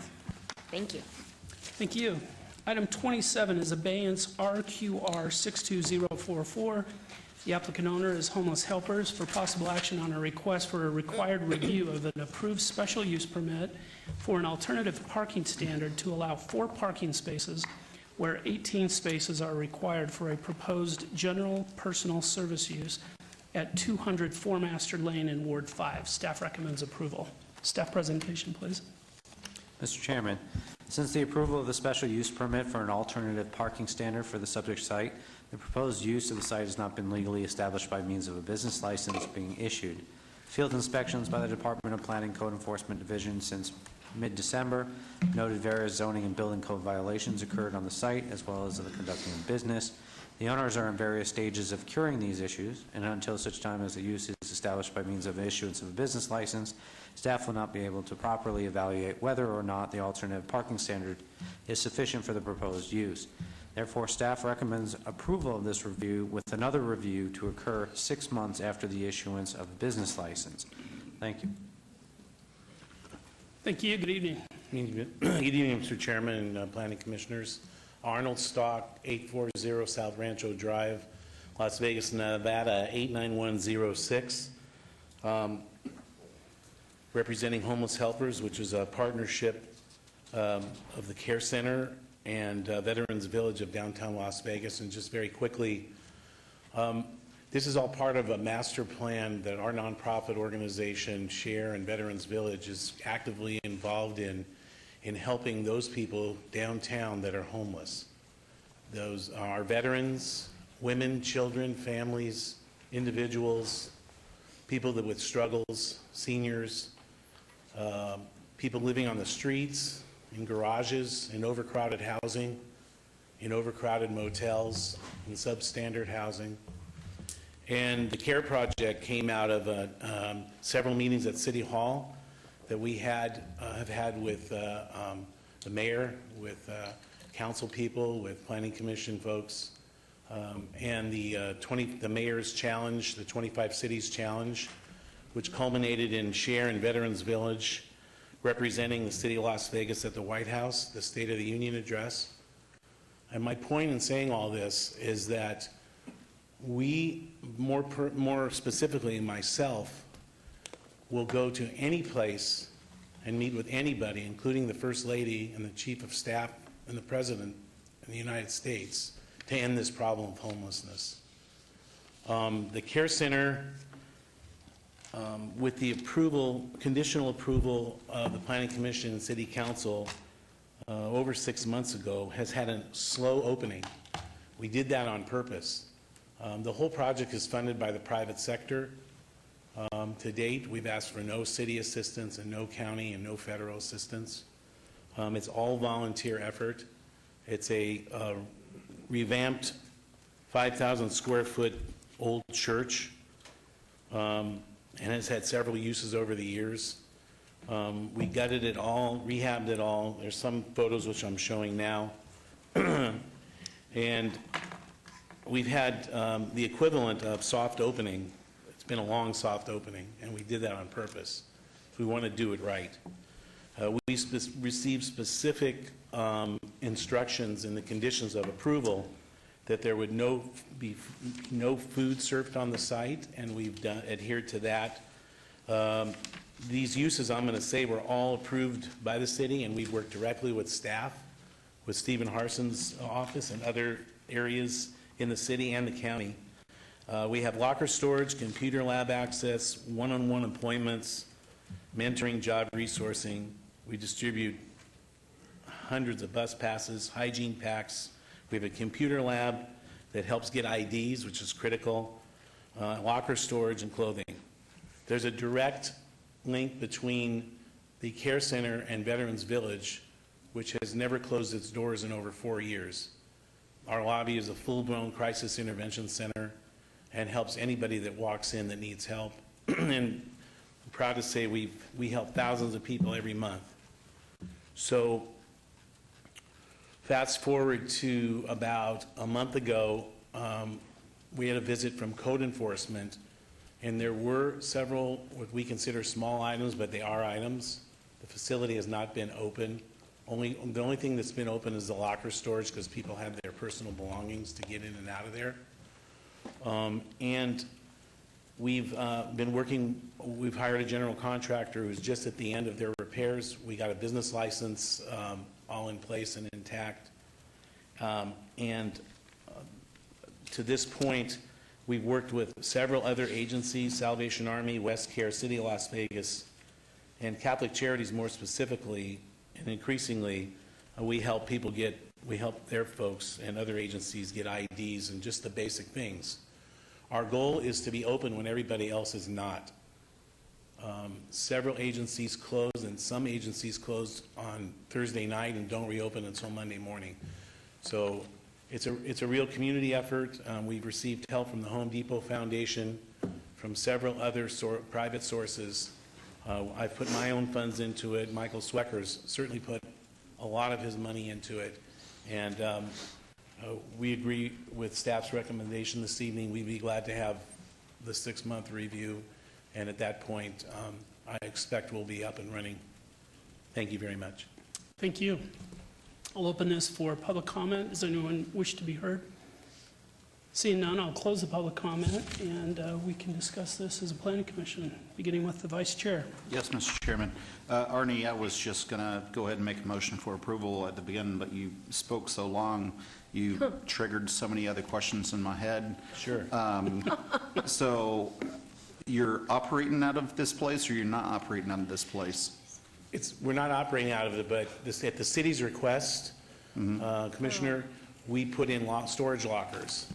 And the only thing it's open for is for people to get their belongings out of there. Okay, so the picture with the clothes rack, was that from this location, or was that from? No, the clothes are in there, but we're not open on Saturdays or Wednesdays. Okay, but you're still operating. What's holding you up from getting the license right now? Finishing the code enforcement issues and getting our certificate of occupancy. Okay, how far out do you think you are on that? A couple weeks, maybe. Okay, I have no problem, making a motion on this, unless if anybody else has any questions. I think Commissioner Trowbridge, no comment. No. Commissioner Quinn, did you have something? I do have a quick question before the motion's made. With the reduction in parking spaces from 18 down to 4, I know a lot of times homeless people do have cars. In fact, they're living out of them. How do you accommodate them if you've got people that want to come in, but you don't have enough parking spaces there? It's a good question. If they do have cars and they want to approach the facility, we send them over to Veterans Village. We have about 50 parking spaces there, and we make sure that they get back to the care center, or we'll triage them there, because the services we do there are much more comprehensive than these. Do you have some type of agreement with them No, to do that? Yeah, the them is me. So we have two donated vehicles, one from the RTC and one from United Nissan, and we shuttle people a lot all day long. So it's worked out quite well. All right, very good. Ready for a motion? Yes, and I remember vetting this 12 months ago. So anyways, on item number 27, I'd move to approve following and subject to the staff's recommendations. Motion is to approve item 27. Please vote. Motion carries. Thank you very much. Mr. Chairman, this item will be heard at City Council meeting on April 20th, 2016. Okay, skipping over to page 9 of the agenda, item 35 is VAR 63080. The applicant owner is M.A.G. Rodriguez and Merari Barones Landa for possible action on a request for a variance to allow a 22 front yard setback for a portico where 30 feet is required, to allow a 27-foot front yard setback for the principal dwelling where 50 feet is required, and to allow a 23-foot rear yard setback where 35 feet is required for a proposed single-family detached dwelling at 1110 Strong Drive in Ward 1. Staff recommends denial. Staff report, please. Mr. Chairman, the applicant is requesting a variance for both the front and rear yard setback requirements. No substantial evidence has been presented to warrant the requested variance, as this is a self-imposed hardship created by the applicant by proposing to overbuild the subject site. The applicant has provided no compelling evidence of a unique or extraordinary circumstance related to the subject site itself. Therefore, staff is recommending denial of this application. Please note additional letters of protest and support were received after publication. Thank you. Thank you. Good evening, gentlemen. Good evening. My name is Michael Osborne, 6955 North Durango. I'm here speaking on behalf of the applicant owner and my boss. I'm speaking because he's a immigrant from Argentina who's now a U.S. citizen, got his U.S. citizenship, and my English is better here. And I'm used to speaking in front of larger crowds. This would be a large crowd sometimes. The principal dwelling part that we're talking about is a garage, and there's also a porte-cochere on the front side, and then the rear setback, you can see on the north side of that, in the first, I think it's up here now, in the first, back by the pool, north side, there's a 20-foot or 26-foot 9 inches or something like that. It's hard to see. That's existing. That was something that was already there. In this proposal, there's 17 feet of unused street on this street. So the property line, from the property line to the used portion of the street, which has never been used, there's an additional 17 feet. So that would make a 44-foot actual setback from the portion of the street that is currently used. In speaking with right of way, we went to at the planning commission or at the planning department. We went up to right of way, and they said they agreed that was unused. It's something that could be used in the future, but I confirmed that there was no other plans for that street at that time. That would also bring the porte-cochere actual setback with that additional 17 feet, 17 feet. That would be within the required guidelines. Some things that we've done with the community. I know that there was something that said that after publication there was additional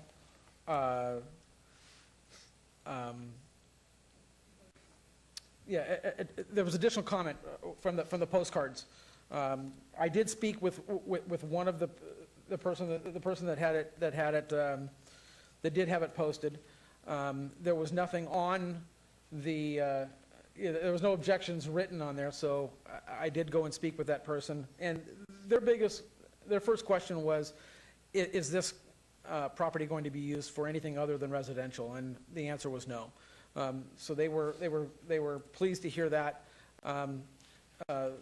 The gentleman that I spoke with, he believes that he hadn't sent that in. It was his wife, so I didn't get a chance to speak with her about what her objections would be. I have here immediate neighbors who have essentially what this says is, to whom it may concern, I am a neighbor of the construction site at 1110 Strong Drive. My address is, and then they put their addresses in. So I have reviewed the plans with the owner's representative and am in agreement that the construction of this single-family residence at the above address should proceed per the current plans. I agree that any variance filed in this matter should be approved. I have those from the immediate neighbors that I'd like to submit. Thank you. We'll take those from you and make them a part of the record tonight. Thank you very much.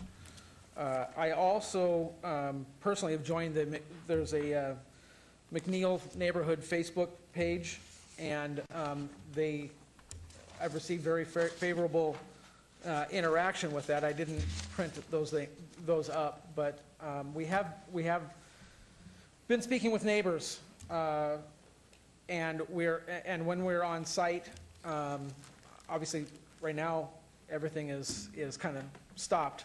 But when we're on site, or if anybody has requested, we will show those plans to people. The setback, or the garage that's proposed, that looks like outside of guidelines, does not create a sightline interruption to any of the neighbors. There's a very large, old, beautiful tree that will not be, that's right at the front of the property, that will not be affected by this. We have received all approvals from all of the, in everything that we've submitted, except for this. knowing that, you can see the beautiful tree there. You can see that there's, the whole house has been raised. There is existing footprint there. Everything is ready to go, but obviously, we haven't done it. We haven't done anything else because we are waiting for this. So, something that we're trying to ensure that we do things the right way.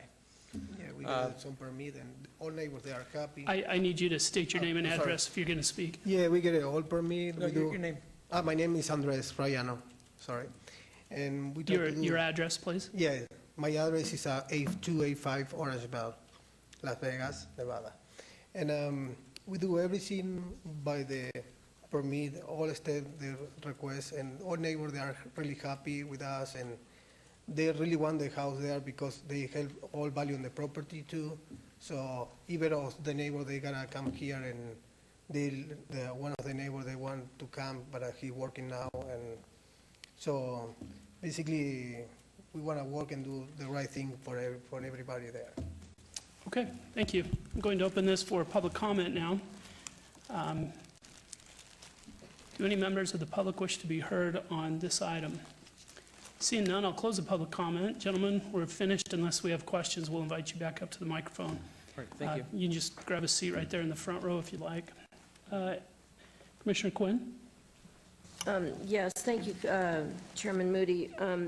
I've had about 5 or 6 calls from neighbors who have requested that you hold a neighborhood meeting to show them your plans. And what they're concerned about mainly, sir, is the fact that you have a house and then a second dwelling home, which I guess is the casita in the back. Is there a second house or something back there? No, but here's the thing. So they want to hear from you, the neighbors. They want, and through the councilwoman's office, we can either vote tonight and I would have to agree with the denial, or we can be courteous and let you have 30 days to have a neighborhood meeting, because we have neighbors that are contacting the councilwoman and myself that are very concerned that there's 2 houses on this lot, not just one. And I think it's a good idea. Is that all right with you?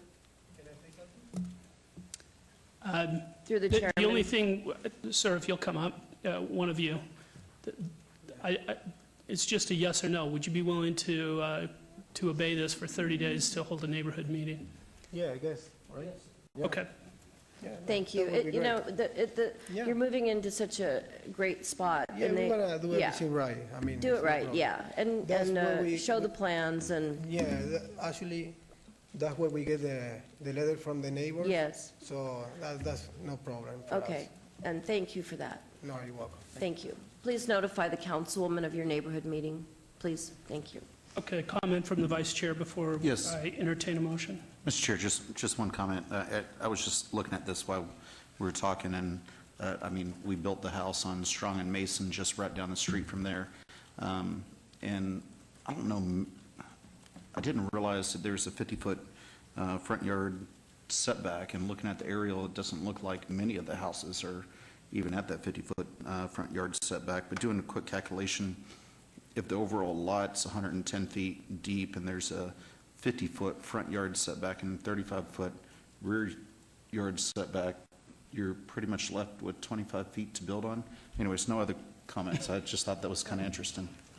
Through you, Thank Mr. you. Chairman, just for clarification, across the street is the R1 zoning district, which has a 20-foot setback for the front yard, and therefore the buildable area on those would be more amenable to the single-family home size. Right. Through the chair still, a 25-foot deep house kind of is a little weird in that little neighborhood. All right, Commissioner Quinn. Thank you. I'm ready to make a motion, and I appreciate you coming down here this evening. My motion is to hold this item for 30 days. I ask you to please have a neighborhood meeting contacting the councilwoman's office of variance 63080, and we'll see you next month. All right, motion is to obey item 35 to the April 12 Planning Commission meeting. Please vote. Motion carries. Moving on to item 36, VAR 63092. The applicant is Ideal Foods and the owner is Byron H. Hoops and Marion L. Hoops. For possible action on a request for a variance to allow a 0-foot rear yard setback where 20 feet is required for existing outdoor storage units at 3718 Vegas Drive in Ward 5. Staff recommends denial. Can we please hear from staff? Mr. Chairman, the applicant is requesting a 0-foot rear yard setback variance for 4 existing 20-foot by 10-foot outdoor storage containers currently being used for outdoor storage.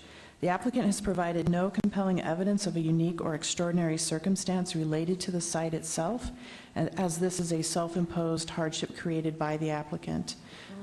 Staff is recommending denial of this application, and please note an additional letter of support has been received since publication. Thank you. Thank you. Good evening. Good evening. Edgar Montalvo, 8513 Danza del Sol Drive, Las Vegas, Nevada, 89148. I'm here on behalf of the owner representing this project. Yeah, the structures are existing. If you see the site plan that I have here in front of me, this is a food processing facility. So what they're doing right now is basically occupying this space so they can, as far as I know, in about 5 years, build their own building. Basically what they do is they have some fruits and prepare it and cut it, put it into boxes and deliver it to the casinos, to the buffets or stuff like that. This kind of business is what it is. So basically what they're doing, they have different permits already on place. Some of them are already closed. And these structures that they have, the storages, what they are, basically they're top sheds. And they were on place already because the client was told that they did not, well actually they do not need any building permit in order to install them. The thing is that there is not enough space to put it within the setbacks. And that's where we came back here trying to request for a waiver of setbacks. Basically what they are storage sheds to put packing material, like cardboard boxes and stuff like that, and foam boxes where they can put it on their product. I took this morning, the pictures that you have were done a few weeks ago. They have a big boxes, they're refrigerators on the back, and I also, on our meeting, on our preliminary meeting, we've been told that we have certain issues that we need to be fixed. Like for example, they have a chain link fence along this Sunset Drive, and the client immediately, she pulled out a permit for a block wall. So they built a 8-foot high block wall there that is being already permitted and it's been already up. So if you see the pictures, if you can zoom it up, they have already there the block wall. One of the issues that they have is that they will be not basically it will be kind of ugly to have them there. So that's what we're doing right now. We're trying to do everything that we can, and the client is willing to do whatever is necessary to have those storages there. It's because it is important to keep it on the back of the building, because it's such a small building that until she do not request or she do not build their new building, she needs that space. On the other hand, these are temporary structures that can be removed anytime. Actually, when they were building the walk-in coolers and they have on the back these big white boxes and they have here that you can see here on the top, these storages were on the Nexer property because they need to be. We need to have some space where to operate. But right now they're back on the property, on the place and they should be. And as I told you, we don't have the building department. They didn't have any issue with to issue the permit. The only thing that we need is to have it on 0 setback, and we have it against that 8-foot high block wall, as you see here, and that's to screen it. So that's basically what it is. This variance about. Okay, thank you. I'm going to open this for public comment. Is anyone here to speak on this item? Seeing none, I'll close the public comment. I'll go ahead and make a comment before we hear from anyone else. It just looks to me like your client has outgrown this site. And what's going to happen when you do sell is the next owner is going to be stuck with these non-conforming storage units. So you mentioned that they're looking to expand about 5 years down the road. I think they should. Moving out. I'm sorry? Moving out. They're not going to expand. They're moving out because they expand the business will grow. So they already have the property and they're working on the project. They have already the plans. So they're moving out. Okay. So that's what they're doing. And that's my point. The building the business has grown, and it's too big for the site that you have now. So, you're talking about space. I just think you need to be looking for another location to do all the things that you need. Sorry, the public comment is closed. Some of our commissioners may have a question for you, but sorry. We're going to start with Commissioner Carrera. Thank you, Mr. Chair. I agree with you. I think you seem like you've overgrown this site, and instead of stuffing more stuff inside of this parcel of land, you need to find a new place. I can't see how I could support something like this because you've just got it overbuilt already. And if you look at it already, I mean, it's not the cleanest area in the back there. You got a porta potty. You got that garbage. was under construction. Sorry to interrupt you. That's what I was telling you. That's what I have today's pictures that I have here over the table. I think those pictures we've seen, we have also, and the same ones that you've shown. But either way, the property is still overbuilt, and you're sort of putting temporary fixes on a long-term problem, it seems, and I can't support it because it's just too overbuilt. Thank you. Thank you. Anyone else wish to be heard? Commissioner Cherry? Through the chair, I have a question for the applicant. What was the mechanical permit issued on the storage units that are out there? Yeah, they were using it because as there's tough sheds, they're going to put like those foam boxes there, so they will wrinkle with the heat of Las Vegas. So it's minimal what they have just to keep it safe, the material, and they're going to be piling there. I'm confused how there was an actual permit issued on a structure that's a non-conforming or I guess a legal structure that was put out there in the first place. But I will say I do concur with my fellow commissioners, and I think it is too much out there and needs to be cleaned up. Yep. Commissioner Carrera, your motion? Thank you, Mr. Chair. On agenda item number 36, VAR 63092, I am going to make a motion to agree with staff's recommendation for denial. Okay, thank you. To remind the commission, a yes vote is to follow staff's recommendation for denial. Please vote. Motion carries. Mr. Chairman, item 36 is final action unless appealed to City Clerk's office within 10 days. Okay, thank you.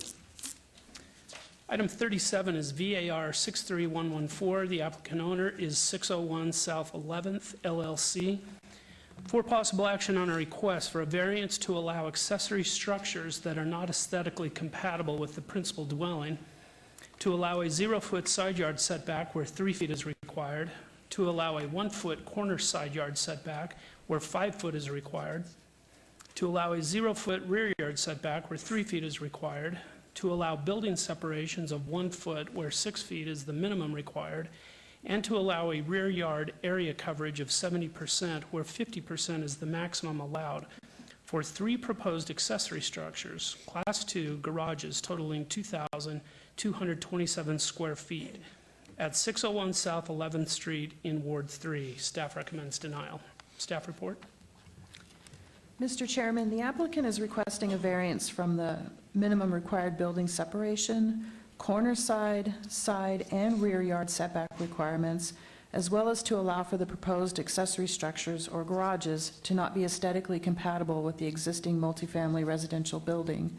The applicant has created a self-imposed hardship and has presented no unique or extraordinary circumstances to warrant the variances requested. Therefore, staff is recommending denial of this request. And for clarification, the proposed garages have not been constructed. This is strictly a proposed project. and additional letter of support was received since publication. Thank you. Thank you. Good evening. Good evening. Monica Gresser, Brazen Architecture, representing the owner, 601 South 11th Street. For this particular property, the owners purchased it last year in the hopes to improve it and bring in a middle income level tenant to this neighborhood. In order to do that, they needed to provide specific types of secure areas to park people's cars, to give people a sense of security, which is why the fence went up, which is not part of this request, but the garages are. The historic number of parking spaces is 12.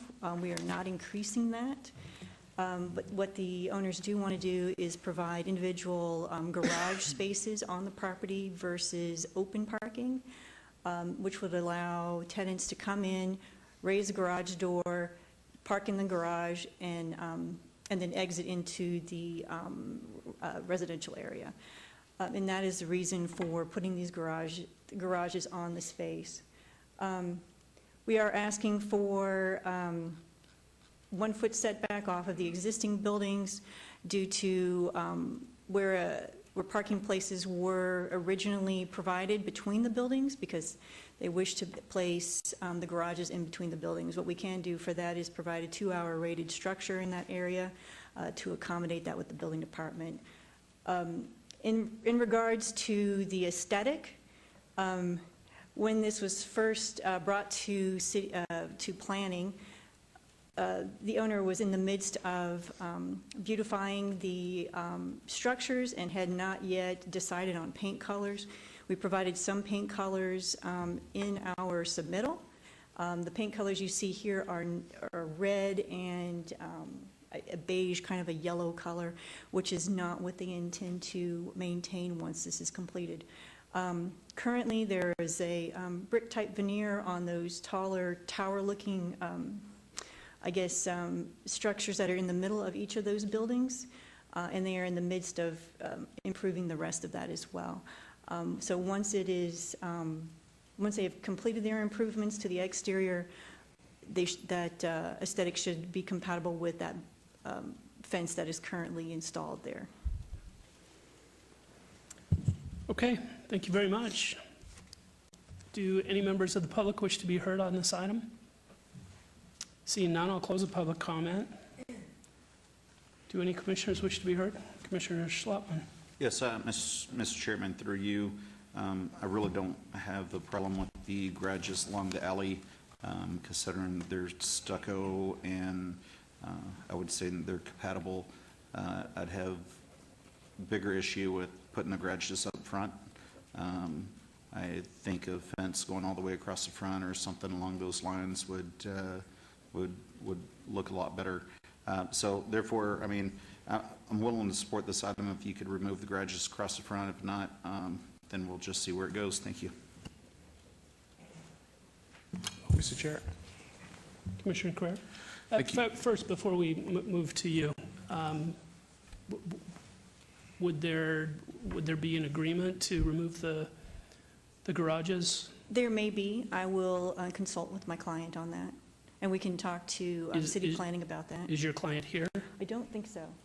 No, they are not. So in that case, you'd be asking for an abeyance for 30 days? Yes, I would be. All right, yes. First to Commissioner Carrera before we do that.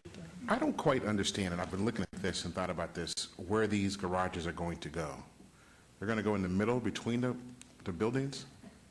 Right. Do you see this here, the blue in the middle northwest?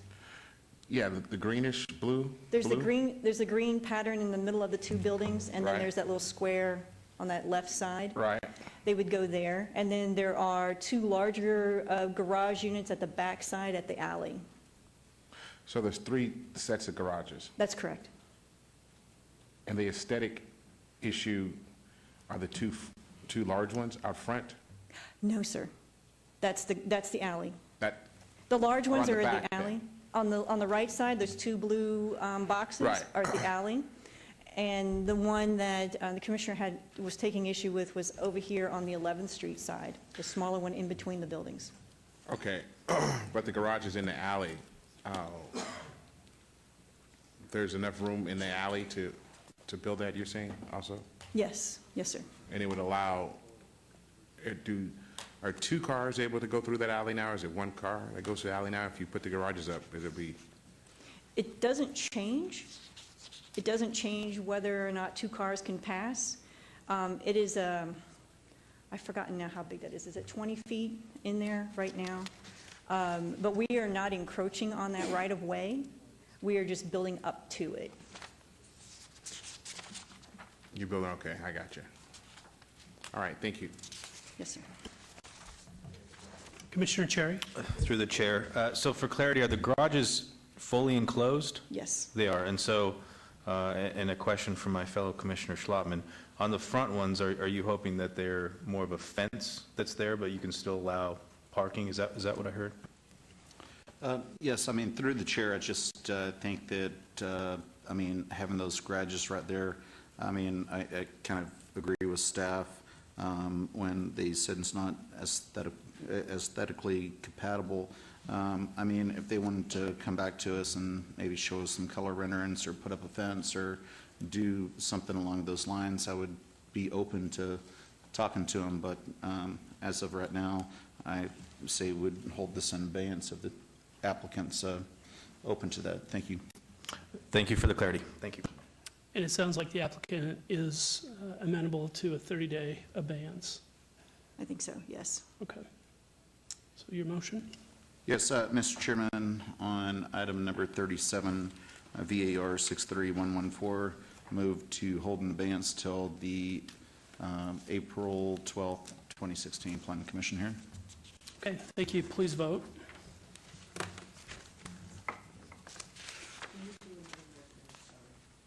Yes, let's re-vote on that. So all votes have been withdrawn. Now vote again, please. A motion carries. The item number 37 is obeyed to the April 12 Planning Commission meeting. Thank you. Thank you. We've been going over 2 hours now, so we have about 8 items left. I think it'll be time for a good short break, so we'll be in recess.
Ladies and gentlemen, this meeting is called back to order.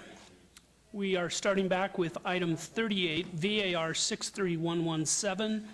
The applicant owner is Portfolio We LLC for possible action on a request for a variance to allow a 7-foot tall solid fence in the front yard area where a maximum of 5 feet with a 2-foot solid base is allowed at 201 East Utah Avenue in Ward 3. Staff recommends approval. Staff report, please. Mr. Chairman, through you, I'll be abstaining on this matter as I have ongoing business relationship with Ms. Roush.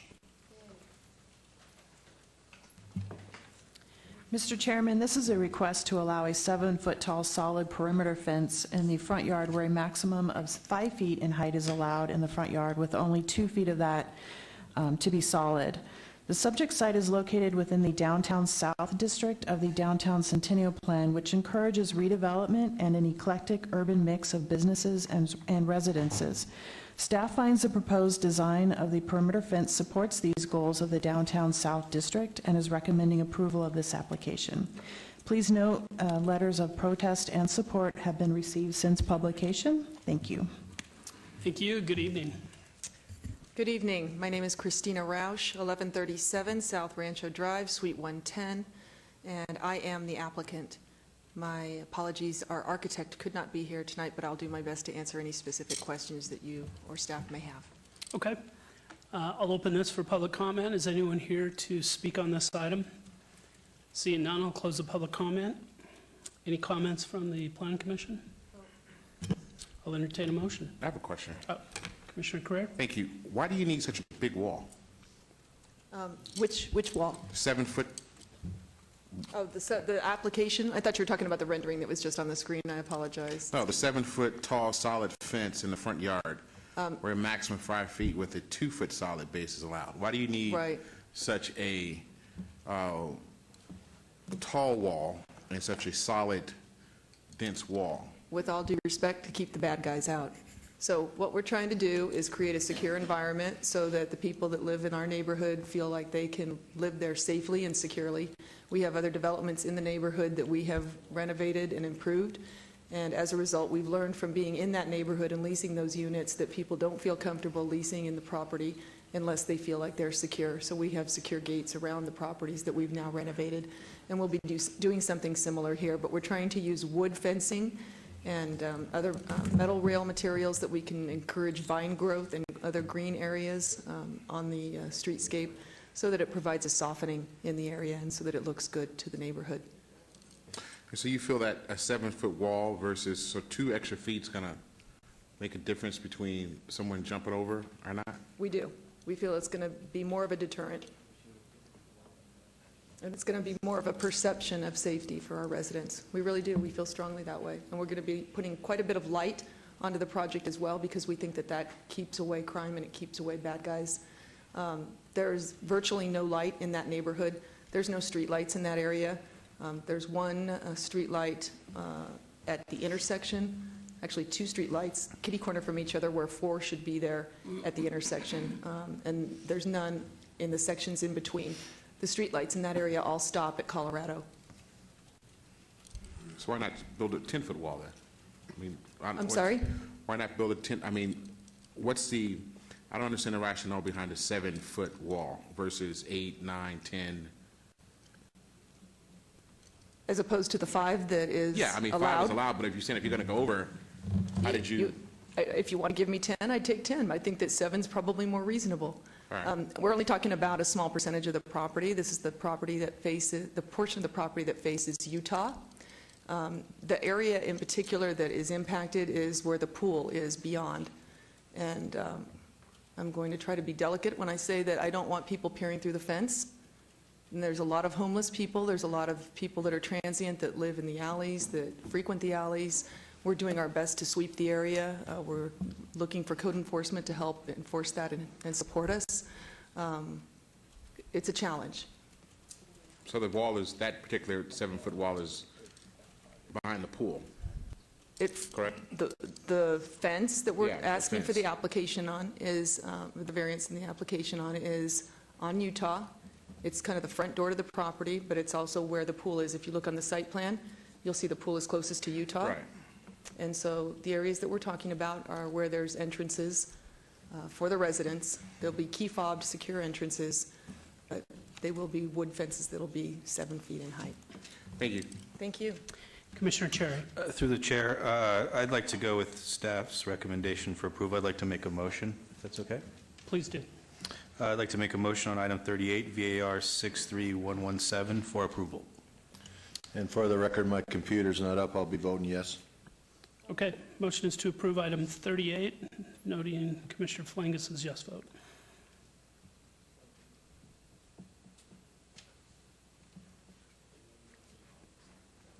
Please post.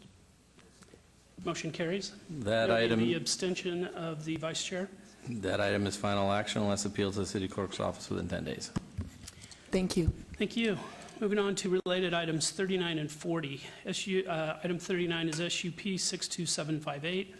The applicant and owner is TAG Centennial LLC et al. For possible action on a request for a special use permit for a proposed 5,035 square foot liquor establishment, tavern use, with a waiver to allow said use within the Service Commercial District on an 8.88 acre portion of a 33 acre development where a minimum development of 50 acres is required.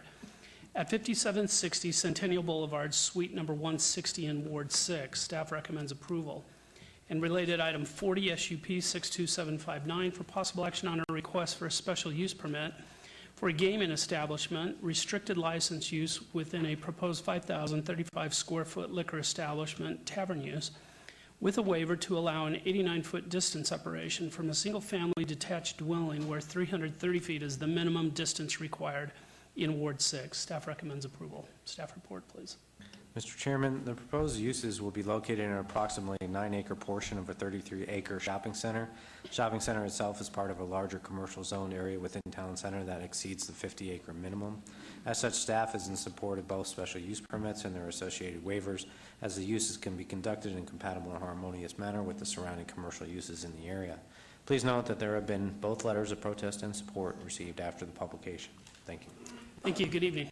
Good evening. Jeff Donato, 6077 South Fort Apache Road, Suite 130, Las Vegas, Nevada, 89148. Here on behalf of the applicant this evening, and they're here with me as well. We appreciate staff's recommendation of approval. We agree with all staff's, if approved, conditions, and here to answer any questions you may have. Okay, thank you. I'll open this for public comment. Does anyone wish to be heard? Seeing none, I'll close the public comment.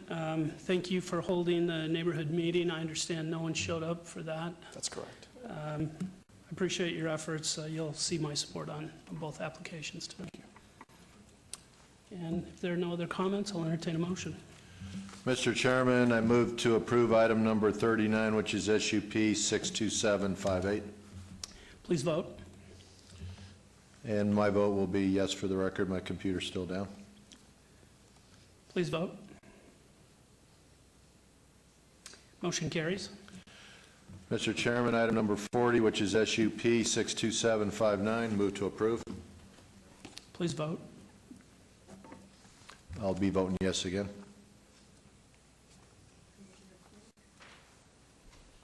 Commissioner Craig? Motion carries. Mr. Chairman, items 39 and 40 are final action unless appealed to the city clerk's office within 10 days. Thank you very much. Thank you. Moving on to related items 41 and 42. Item 41 is SUP 63104. The applicant owner is Buffalo Peak Apartments, LLC, for possible action on a request for a major amendment to a previously approved special use permit to allow a mixed-use development with a waiver to allow residential units on the ground level in buildings adjacent to a primary frontage right-of-way, which are not allowed, at the southeast corner of Peak Drive and Buffalo Drive in Ward 1. Staff recommends approval. Related item 42 is SDR 63105. This is for possible action on a request for a major amendment to site development plan review to increase the square footage of buildings 3 and 4 by 526 square feet, add 2 residential units to the ground level of buildings 3 and 4, combine 2 residential units in building 3 into 1 unit, and convert 1 residential unit in building 1 to an office in an approved 110,798 square foot mixed-use development consisting of 8,000 square feet of commercial retail space and 306 residential units in Ward 1. Staff recommends approval. Staff report, please. Mr. Chairman, the applicant indicates that the changes being considered tonight are driven by requirements of the Federal Fair Housing Act. Staff finds that the project still complies with the intent of the mixed-use district and recommends approval. Thank you. Thank you. Hello again, Ms. Lazovich. Hello, good evening. Jennifer Lazovich, 1980 Festival Plaza Drive. Appreciate staff recommending approval of these items. With this change, all of our buildings will comply with ADA, and we will have ADA units that are accessible in all of our buildings. We appreciate staff recommending approval. I'd be happy to answer any questions. Thank you. These items are now open for public comment. Does anyone wish to be heard? Seeing none, I'll close the public comment. Any questions from the commission? No. Commissioner Quinn, your motion. Thank you. I appreciate that you went back and rectified this, and thank you. With that, I'd like to make a motion for approval of SUP 63104, following staff's recommendations. Motion is to approve item 41. Please vote.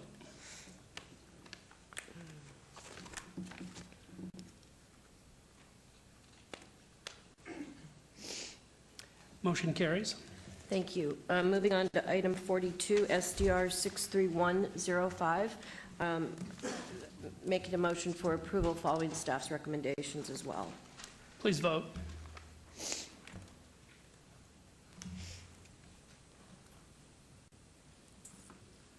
Motion carries. Mr. Chairman, item 41 and 42 are final action unless appealed to the city clerk's office within 10 days. Thank you very much. Thank you. Thank you. Item 43 is SUP 63093.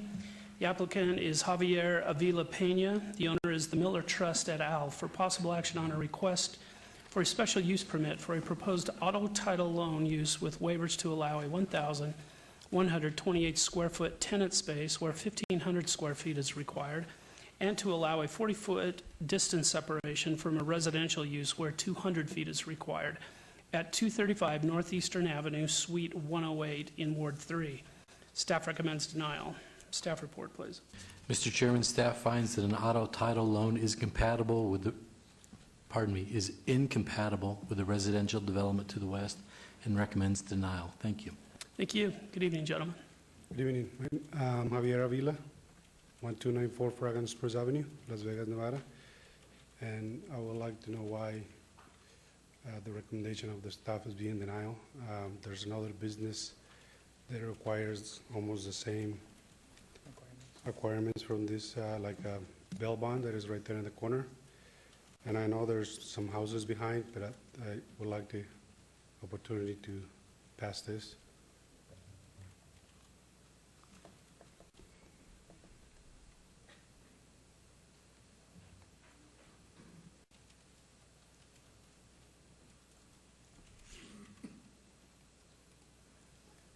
So just to restate what staff told you, I know you had a question about why it was denied. Basically, the staff is saying that the proposed location use fails to comply with the minimum area for the use and the minimum distance separation requirement for residential use. 200 feet, for the 200 feet for residential, you mean? There's a bill bond right there in the corner that it's right next to the location that I'm renting. Mr. Chairman, Yes, Director. previous or other properties and other entitlements are not precedent setting for what's currently before you, so that I don't believe is really relevant to your discussion. The question is whether or not this special use permit would be appropriate at this site, and given the need for waivers from code requirements, staff is recommending denial. Okay, thank you. Thank you. And sir, did you have anything to add? No, I was just trying to say. Okay, I'm going to open this for public comment now. Is anyone here to be, does anyone that's here wish to be heard on this item? Seeing none, I'll close the public comment. Any comments or questions from the commissioners? Yes, Mr. Chairman, the only comments that I have is, I mean, typically we don't grant waivers on the distance separation from residential very often. If it's a few feet, or I can remember times where we've done it when it was 10 feet, but you're 44 feet from residential. in other shopping complexes where they're much larger, where you would have to, travel quite a bit further around, maybe you could make justification in that sense. But, I mean, when we are seeking a 44-foot waiver where 200 feet is required, it just kind of shows that this location is just not the perfect location. You might need to look for a new location, but we'll see where this goes. Any other comments? I think we're ready for a motion. Mr. Chairman, on item number 43, SUP 63093, I would make a motion to follow staff's recommendation for denial. Okay, thank you. And just to remind the commission, a yes vote is for denial. Please vote.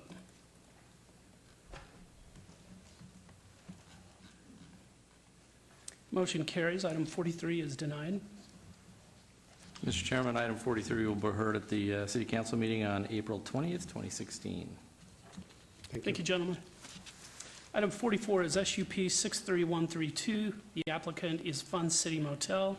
The owner is Cheetah Development Corporation.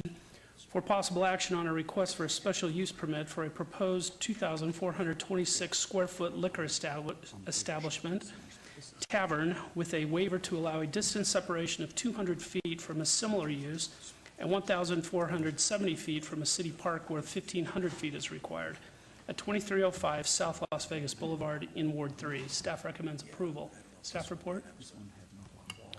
Mr. Chairman, this is a request for a special use permit for a proposed 2,426 square foot liquor establishment or tavern to be located within an existing commercial development.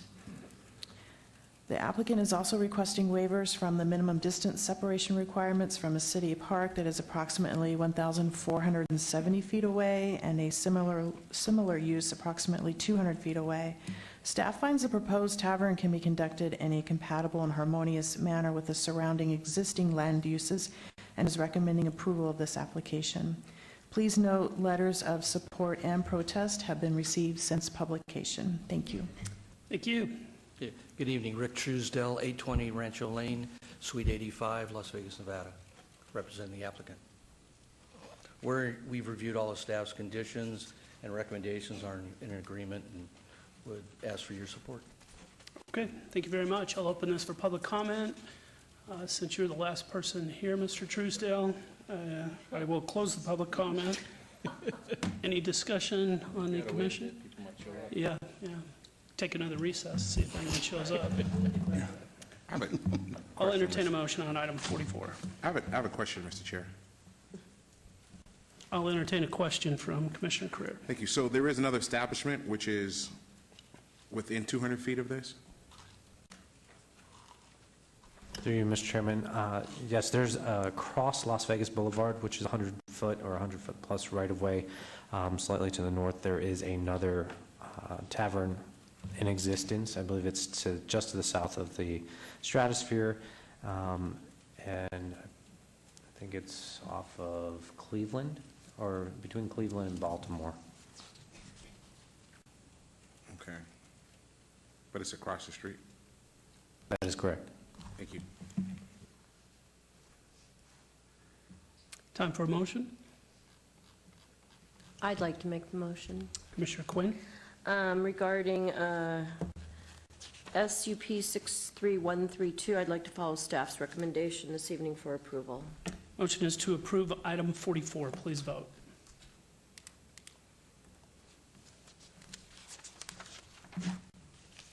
Motion carries.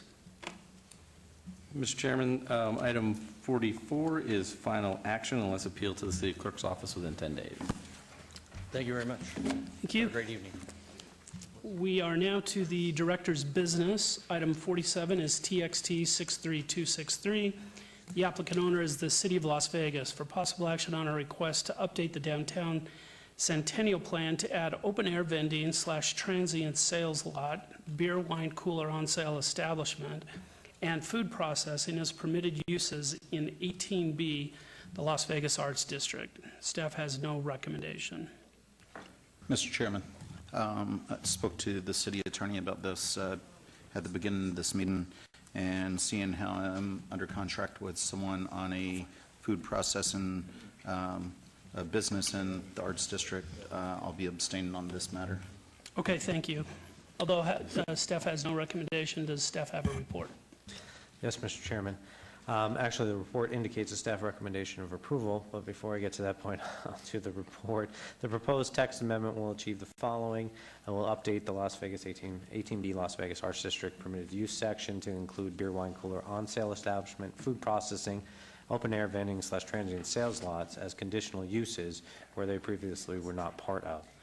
The proposed uses are sought for the mutual beneficial impact provided to the 18B Las Vegas Arts District character and economy, and potential impacts for the proposed uses are mitigated through conditional use regulations while offering increased flexibility to the economic development for the district that fits the character of the 18B Las Vegas Arts District.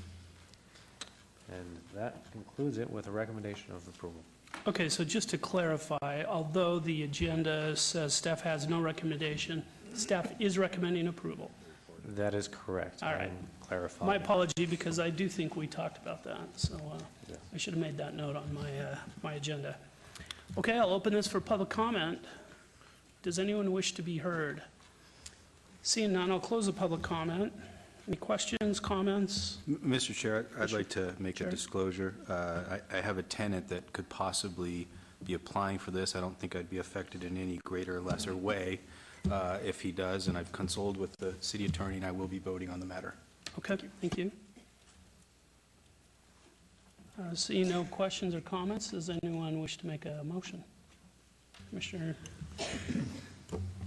I'll make a motion for approval subject to all staff conditions on agenda item number 47, text amendment 63-263. Thank you, Commissioner Trowbridge. Motion is to approve item 47.